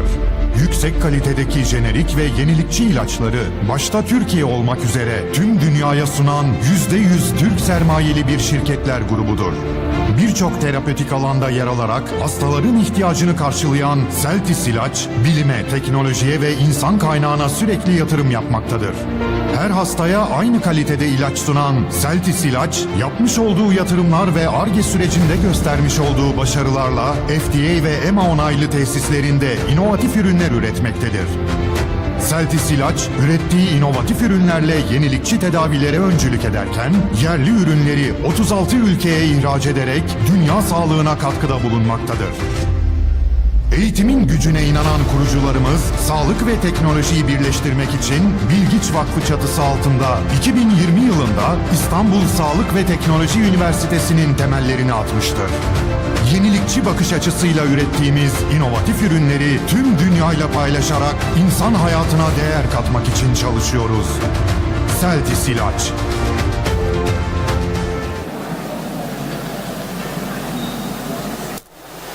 Now I'm pleased to invite Hulusi Sarıcaoğlu, CEO of the Neotech companies. Please come in.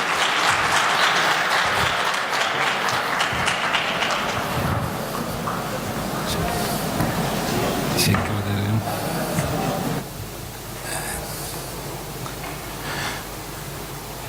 Merhabalar. Öncelikle bize bu imkanı veren değerli derneğimize çok teşekkür ediyoruz. Böyle güzide bir toplulukta, güzide bir organizasyonda, uluslararası bir organizasyonda, uluslararası bir firmayı tanıtmak bizim için büyük bir mutluluk olacak. Biz Neotech Grup olarak çatımızda birçok ilaç firmasını barındırıyoruz.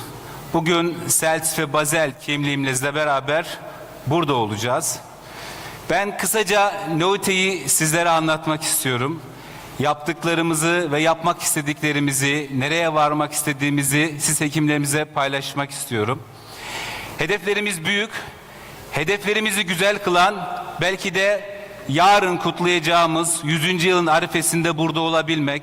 Bu 100. yılımıza layık bir firma olabilmek için neler yaptığımızı, neler yapabileceğimizi siz değerli hekimlerimize dilim döndüğü kadar anlatmaya çalışacağım. Çok da vaktinizi almadan tabii ki.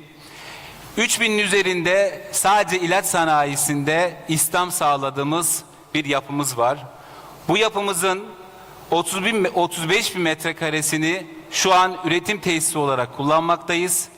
Ve çok önemli bir unsur, bunun altını çizmekte de fayda var. 10 bin metrekarelik de Ar-Ge alanımız bulunmakta. Bu üretim tesislerimizde 325 milyon kutu ve üzeri üretimi yıllık kapasitemizde yapabilmekteyiz. Ama bugün belki de en fazla değineceğim konulardan bir tanesi yeni yatırım alanlarımız. Uluslararası bir firma olabilmek için, ulusumuza layık bir firma olabilmek için, belki de dünyaya küçük düşünmeden, daha büyük düşünerek dünyaya çare olabilmek için Neotech olarak biz ne yatırımlarda bulunacağız, neler yapacağız, siz değerli hekimlerimize anlatmaya çalışacağım. Evet, uluslararası akreditasyonu olan bir tesisiz biz. Sadece Sağlık Bakanlığı akreditasyonu değil, Avrupa noktasında, Amerika noktasında uluslararası akreditasyonu olan bir yapımız bulunmakta. Bu yapı içerisinde görmüş olduğunuz 35 metrekare alan içerisinde bir üretim tesisimiz var şu an. Bunun içerisinde bağımsız 7-8 binamızla beraber biz üretimimizi gerçekleştirmekteyiz.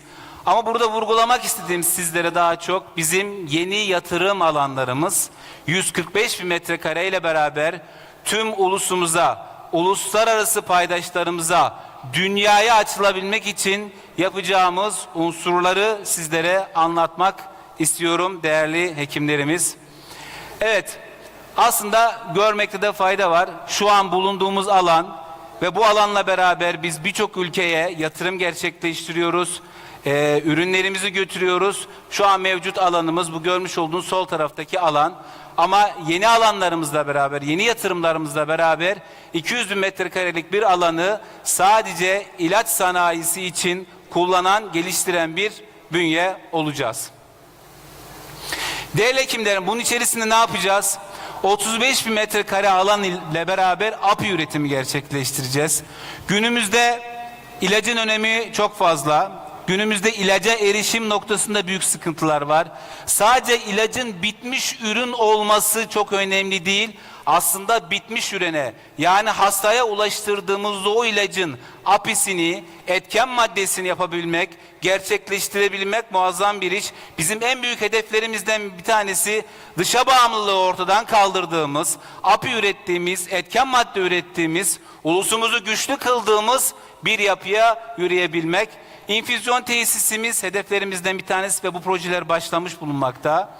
Sekonder ambalaj tesislerimiz, enteral beslenme, Türkiye'de çok içine girilen bir yapı değil bu. Biz bu yapının içerisine girmek istiyoruz. Global şirketlerin bünyesinde olan bir sistem bu. Enteral beslenmeye de girmek istiyoruz.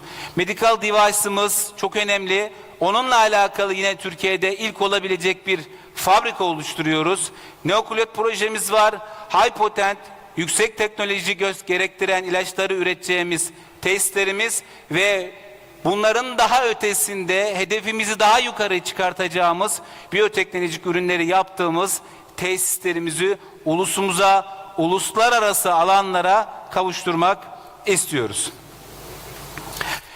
Biz bunları yaparken, evet bunları yapıyoruz ama bizi güçlü kılan, bizi akredite eden unsurlar da oldu. Günümüzde şunu çokça duymuşuzdur. Türkiye'den herhangi bir firmanın lisans almasını, herhangi bir global bir firmanın ürününü belki Türkiye için satış haklarını, tanıtım haklarını almasını çokça duymuşuzdur. Biz ama tam tersini yaptık 2015-16 yılları içerisinde. Uluslararası bir firmaya, çok uluslu, global bir firmaya ve full jenerik değil, orijinatör olan bir firmaya tamamen bize bağlı ürünlerin lisans haklarını verdik. Aslında Neotek'in akredite olduğu, Neotek'in yaptığı ürünlerinin kalitesinin hem ulusumuz adına hem uluslararası mecrada kaliteli olduğunun en büyük kanıtlarından bir tanesi çok uluslu firma olan Takeda Japon firmasına biz bu ürünlerimizin lisanslarını satmış bulunmaktayız. Bunu anlatmamızdaki sebep de şu, bu yapının teknolojik anlamda ne kadar kabul gördüğünün bir imajı olması adına sizlerle paylaşmak istedim. Bununla beraber etken madde sentezi, etken madde çok önemli. Bitmiş ürün evet önemli fakat o bitmiş ürünü elde edebilmek için de etken madde sentezi yapabilmek lazım. Biz API'yi, etken madde sentezini daha yüksek volümlü elde edebilmek için çalışmalar yapıyoruz. Ama hala hazırda astım ve koa alanında formoterol ve tiotropiumu endüstriyel boyutta sentezleyebiliyoruz. Bunun yanında Ar-Ge çalışmalarını yaptığımız ve sentezleyebildiğimiz diğer alanlarımızda bulunmakta. Bunu da siz değerli hekimlerimize paylaşmak istedim. Evet, biyoeşdeğerlik onayı dünya çapında aldığımız, uluslararası akredite edildiğimiz biyoeşdeğerlik çalışmamız var. Konunun başında da aslında sunumun başında da sizlere söylemeye çalışmıştım değerli hekimlerimiz. 10 bin metrekarelik bir Ar-Ge, dünya çapında biyoeşdeğerlik, birebir benzerlik yapabilmek çok önemli. Biz bunu becerdik, yaptık ama bizim için dur dediğimiz, bitti dediğimiz yerler değil bunlar. Daha başlangıcında olduğumuz, hedeflerimize bir bir gittiğimiz domine taşları bunlar. Bunlar domine etkisi edeceğini biz düşünüyoruz ve onun için mücadele veriyoruz. Bunlar Avrupa ülkeleri, Avrupa bloğundaki ülkeler. Bütün bu saymış olduğumuz ülkelerde biz %25'inde, Avrupa'nın %25'inde salmeterol flutikazon etken maddeli ürünümüzü Avrupa'daki insanlara ulaştırıyoruz. Buradaki mesele sadece Avrupa'daki insanlara bunu ulaştırabilmek değil. Aslında mesele şu: insanlara soluk olabilmek, insanlara nefes olabilmek. Sadece ülkemiz adına değil, uluslararası mecrada da, uluslararası dünyada da bu gibi ürünlere ulaşamayacak birçok insan var. Bizim için mesele o nefes olduğu dünyada, nefesine giren, hayatına tutunabildiği noktada, bu ürünün arkasını çevirdiğinde orada Made in Turkey'yi görebilmek, bunun için mücadele vermek, bunu yapabilmek bizim en büyük idealimizdi ve bunu gerçekleştirdik. Bu ve buna benzer şeyler yapmak için de mücadele veriyoruz. Bu ve buna benzer işleri yapmak için yatırım alanları gerçekleştiriyoruz. Bizim için önemli bir paylaşım. Bunları da sizlerle paylaşmak istedim. Sanayi Akademi İşbirliği, bizim buradaki hedefimiz şu, videomuzda da anlatmıştık. Yönetim kurulumuz, kurucularımız üniversite kurdular. Bu üniversite bizim için hani sadece üniversite işte öğrencileri eğittiğimiz, geliştirdiğimiz bir alan değil. Sanayi ile akademiyi işbirliğinde tuttuğumuz, birleştirdiğimiz ve en önemlisi bizim için yarınlar için, daha güzel günler için, uluslararası bir aktör olabilmek için faz 1 ve faz 2 çalışmaları yaptığımız, ülkemizin molekülünü bulabildiğimiz, geliştirilebildiğimiz, insanlığa sunabildiğimiz bir ortam oluşturmaya çalışıyoruz ve bunun için mücadele gösteriyoruz. Bizim üniversitemizin mihenk taşında eczacılık var, tıp var, kimya var, bu ve benzer unsurlar var. Çünkü biz ilaç sanayisiyiz. Bu ilaç sanayisini geliştirmek istediğimiz en önemli unsur da akademik yapıyla beraber yeni moleküller, bağımsız moleküller, bizim olabilecek molekülleri yapabilmek. Bugün ulusumuz birçok başarıya imza atıyor. Birçok güzellikler yapıyor. Sporda yapıyor bunu, sanayide yapıyor, savunmasında yapıyor, her tarafında yapıyor. Bugün dışa bağlılığı ortadan kaldırmamız lazım. Biraz çılgın olmamız lazım. Üretmemiz lazım. Biz de bunun için mücadele veriyoruz ve üretmeye çalışıyoruz. Evet, yeniliklerin öncüsü olmaya devam edeceğiz. Biz uluslararası bir firma olduğumuzu düşünüyoruz. Bu anlamda Türkiye'nin en büyük inovatif firmasıyız. Bunun altını çizmek istiyorum. Evet, belki Türkiye'de en büyük cürolu firma olmayabiliriz. Ama Türkiye'deki en büyük inovatif firmayız. Endüstriyel anlamda Türkiye'nin gücü olduğunu düşünüyoruz. Ve bunu uluslararası alanda da yapmaya çalışıyoruz. Sadece ulusumuz için değil. Bu anlamda %100 yerli ilaç firması olan bizler, 100'ü aşkın ürün portföyümüzle beraber, 100'ü aşkın ülkeye ihracat ederek Cumhuriyetimizin 100. yılına layık olmaya çalışıyoruz. Saygılarımı sunuyorum efendim.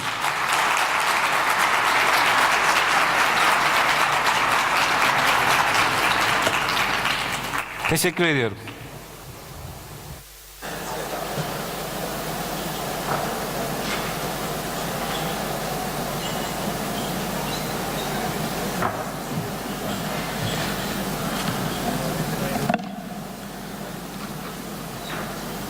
In this congress, we have participants and lecturers from all over the world. I would like to invite them to ski, please. Dr. Pekler, New Zealand. Dr. Carr, Canada. Dr. Pekler, New Zealand, please.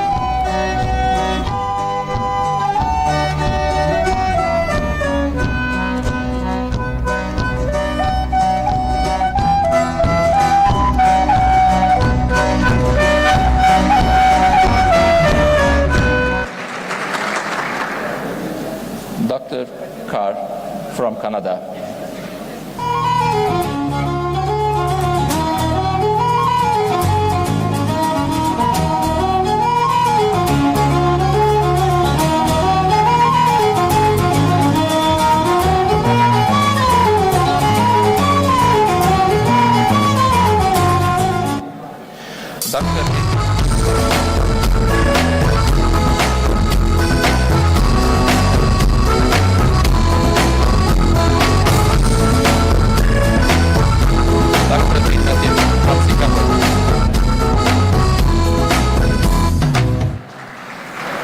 Dr. El Tahani from Qatar.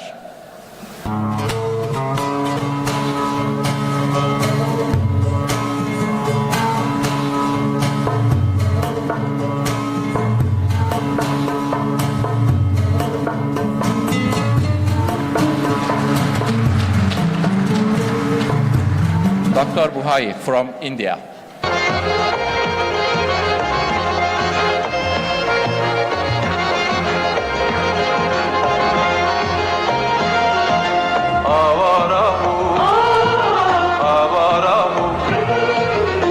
Kardeş yahu bahtımız ne karahu, avarahu, avarahu.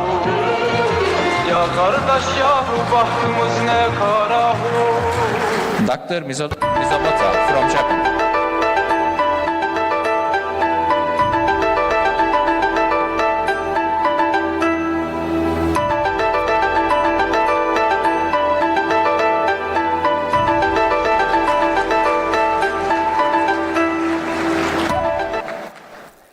Dr. Kaze from Lebanese.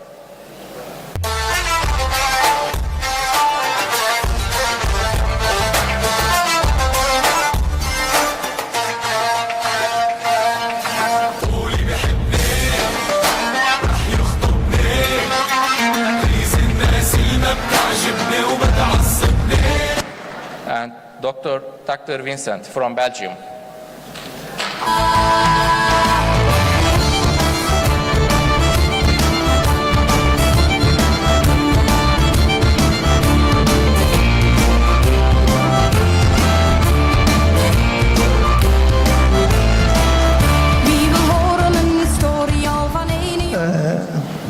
Okay, it's a big honor to see you all in Turkey, and we want to give for the 1 minute for speak and say hello to all participants. Okay, buyurun.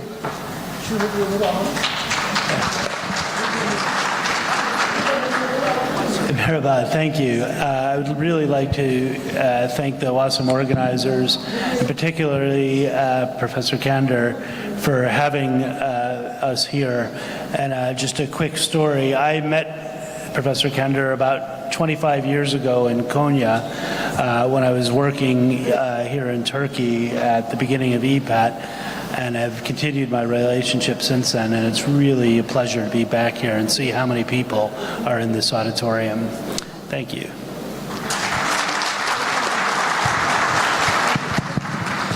So, what an incredible honor. Tomorrow I have a chance to speak on the 100th anniversary of your country, and I have the honor to speak at the same time. And at the same time, I know that for 25 of those years, the Emergency Physicians Association of Turkey has been thriving.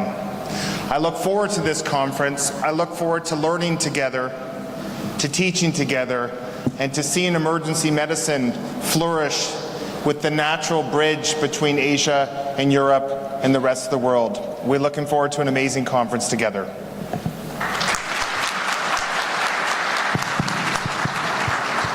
Good evening, everyone. Emergency medicine, in the beginning, evolved by having all of us be considered that we were stepping into other people's territory. Who was managing the supraventricular tachycardias, which cardiologists used to manage, who were reducing all the shoulder dislocations, where the orthopedic surgeon used to do them, and many more examples.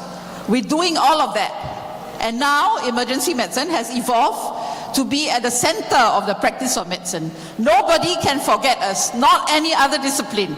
So I really would like to congratulate all of you for standing and coming forwards today to attend this conference and to share with us for the next 4 days. And there's a lot more emergency medicine is going to offer, so hang on there and be a part of history. Thank you very much, and I also would like to congratulate EPAT on the 25th anniversary, and thank you to all the Turkish hosts that are hosting us for your hospitality. Thank you very much.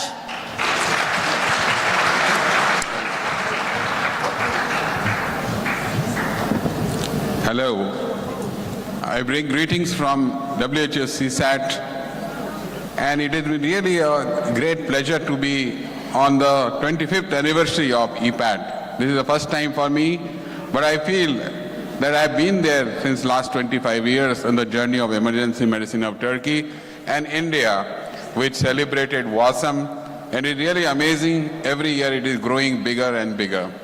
So I congratulate the dynamic leadership of Professor Basar, who has been a friend as well as a dynamic leader who had taken Turkish emergency medicine to newer heights.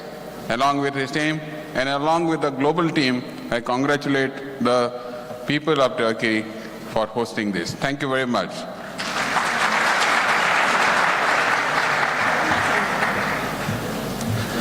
Assalamu alaikum wa rahmatullahi wa barakatuh. I would like to thank the organizing committee for the outstanding meeting, as usual, in Turkey.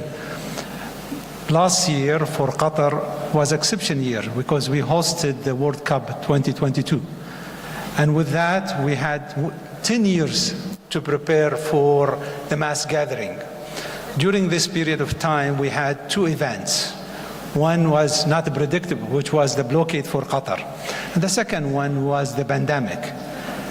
But in the beginning of this year, Turkey faced one of the most devastating earthquakes.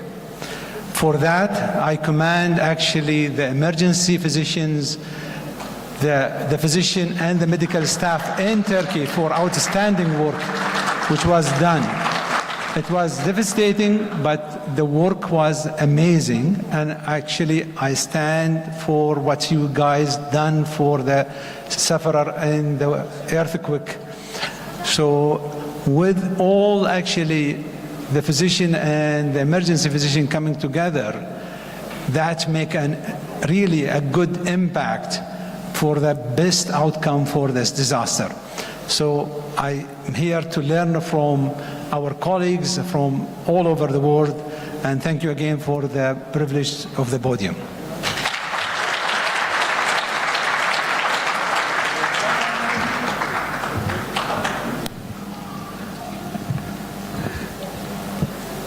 "24 years ago, I met Sagar at the first Mediterranean meeting, which at the time was the first opportunity to meet Turkish colleagues and European colleagues and American colleagues and Middle Eastern colleagues coming together.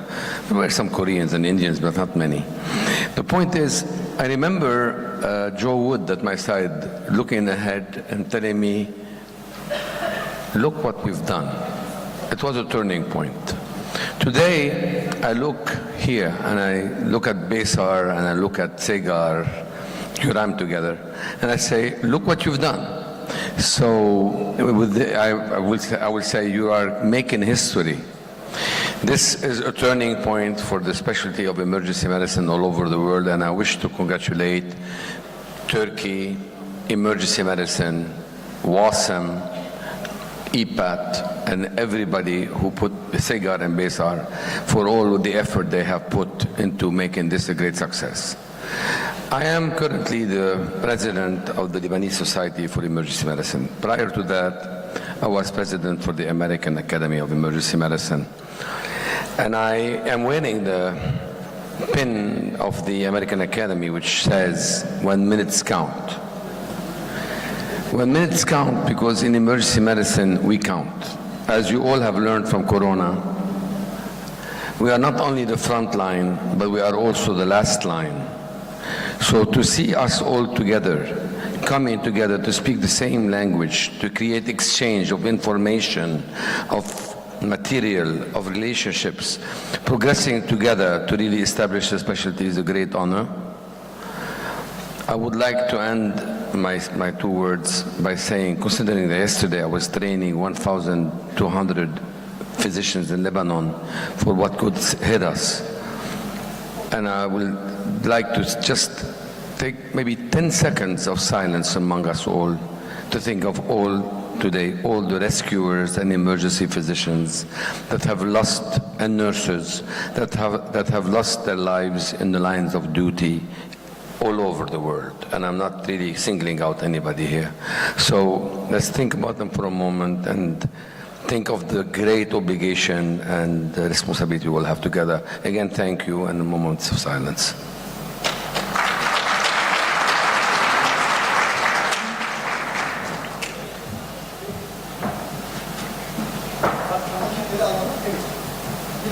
Hocam başla David Kerry'den başlayayım da. This is from Turkey. Zeynep hocam bana eşlik eder misiniz? Zeynep hocam.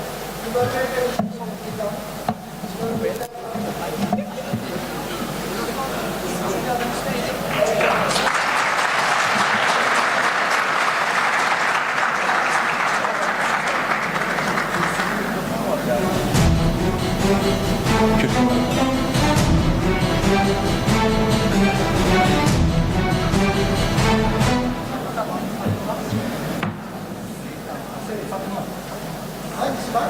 Fatma bilmiyorum. Amerikan. This is for cup.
Kalan yerden devam edelim. Tamam. Şimdi neyi çalıyoruz?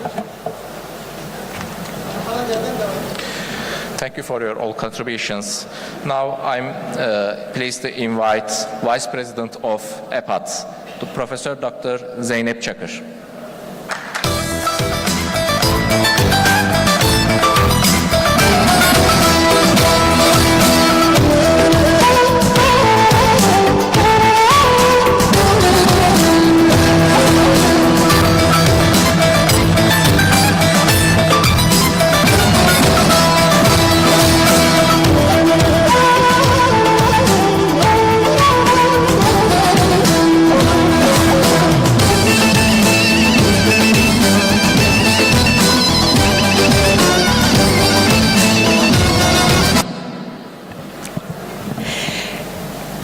Sayın Rektörüm, Sayın Atuder ve VASEM Başkanı, Sayın VASEM Direktörü ve 100 yıllık Cumhuriyetimizin en genç, en dinamik grubu, tüm acilciler, hepiniz hoş geldiniz. İyi ki buradasınız, iyi ki bu salondasınız, iyi ki bizlerlesiniz. Çok uzun bir yola çıktık. Bu yolu sizlerle yürüdük, sizinle beraber yürüdük. Daha yakın, daha kol kola yürüdüğümüz arkadaşlarımız vardı. O yollarda ne taşlar olduğunu, nelere takıldığımızı, ne kadar zorlandığımızı onlar gördüler. Sizler de belki bu yolda ne kadar zahmet çektiğimizin bir kısmını gördünüz ama sonunda sizleri burada, bu salonda görmek, hepinizi bu güçle, bu dinamizmle burada görmek bizim en büyük ödülümüz. Cumhuriyetimizin 100. yılına birlikte girmek, Atuder'in 25. yılına birlikte girmek bizler için çok kıymetliydi. Ne iyi ettiniz geldiniz. Ayaklarınıza sağlık efendim. Çok teşekkür ediyoruz hepinize burada olduğunuz için. Burada bulunduğunuz bulunduğumuz süre boyunca elbette ki birbirimizle neyi biliyorsak onları paylaşacağız, bilgimizi paylaşacağız. Bilginin ışığından kendimize yollar yapacağız, meşaleler yapacağız, birlikte yürüyeceğiz, birbirimizi göreceğiz, birbirimizi tanıyacağız ve çok mutlu olacağız. Hepsinden önemlisi bu asra, yeni Cumhuriyet asrına birlikte gireceğiz. Yolumuz açık olsun. Hep birlikte güzel günlerde çok çok güzel işler yapmak dileğiyle efendim. Herkesi tekrar selamlıyorum. Güzel bir kongre diliyorum hepimize.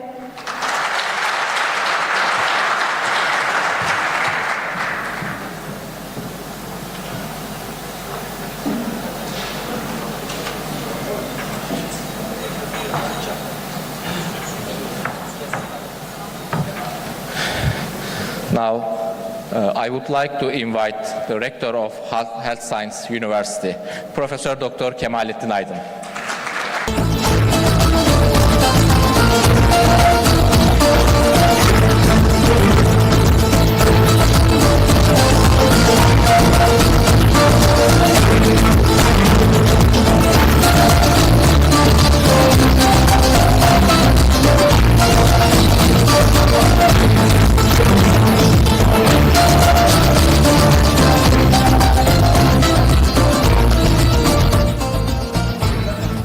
Kıymetli misafirler, değerli başkan ve yönetim kurulu üyeleri, kıymetli meslektaşlarım, bu güzel zaman dilimini sizinle paylaşmaktan büyük bir mutluluk duyduğumu sizin bilmenizi isterim.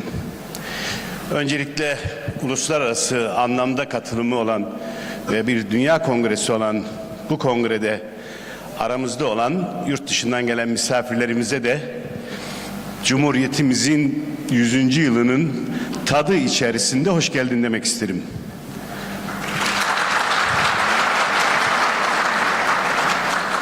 Ayrıca yurt dışından gelen misafirlerimizin müsaadesiyle bir pandemi sürecini ve bir de 11 şehirde 13 milyonu etkileyen dünyanın en büyük felaketlerinden biri olan deprem felaketini, yani son 3 yılı Türkiye'nin en büyük kahramanları olarak acil servislerde gecesini gündüzüne katarak, çocuğunu, eşini, annesini görmeyerek bu millete hizmet eden siz acil uzmanları, arkadaşlarımı yürekten alkışlamak istiyorum.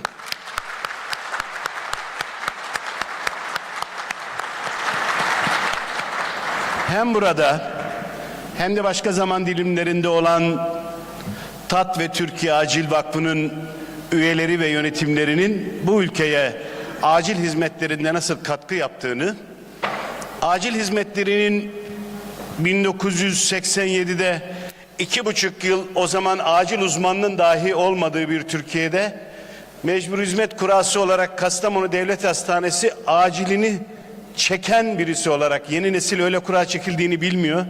O zamanlar bundan 40 yıl önce devlet hastanesi acili çekiliyordu. 2,5 yılda biraz da sertifikalarımı tamamlarsam uzmanlık alabilecek gibi bir 2,5 yıl acil hekimliği yapmış birisi olarak huzurunuzda, aranızda olmak istedim. Kıymetli arkadaşlar, bir üniversitenin rektörüyüm. Bu üniversiteyi nereden baktığınıza bağlı olarak yorumlayabilirsiniz. Bir iki cümleyle bu üniversitenin varoluş hikayesini sizinle paylaşmak isterim. Bu üniversitenin varlık nedeni bir hikayedir. Bu hikayenin bir tarafı büyük şehir hastaneleri ve sağlık binaları yapmak, bir tarafı bunun içerisini yüksek maliyetli teknolojik cihazlarla doldurmak. Ama üçüncü ayağı yetişmiş insan kaynağı ile orada millete hizmet etme arzusu vardı bu hikayede. İşte bu hikayede Sağlık Bilimleri Üniversitesi 2015 yılında 2 kişi 2000 öğrenciyle başlayıp bugün 3500 öğretim üyesi ve 25.000 öğrencisiyle hizmet vermektedir. Ve Türkiye'de 60'ın üzerindeki eğitim araştırma hastanesinde kendi akademik gelişmişliğini tamamlamış ve onunla beraber hizmet ettiği kliniğe yüksek teknolojili ve yüksek sağlık hizmetini getiren kadronun millet ile buluştuğu bir hikayedir. Bu hikaye bir Cumhurbaşkanımızın hayal projesidir ve milletin daha fazla akademik yetişmişliği olan insanla buluşma hikayesidir. Öyle olunca da bugün geldiğimiz noktada 65 Eğitim Araştırma Hastanesi'nin yanında Somali'de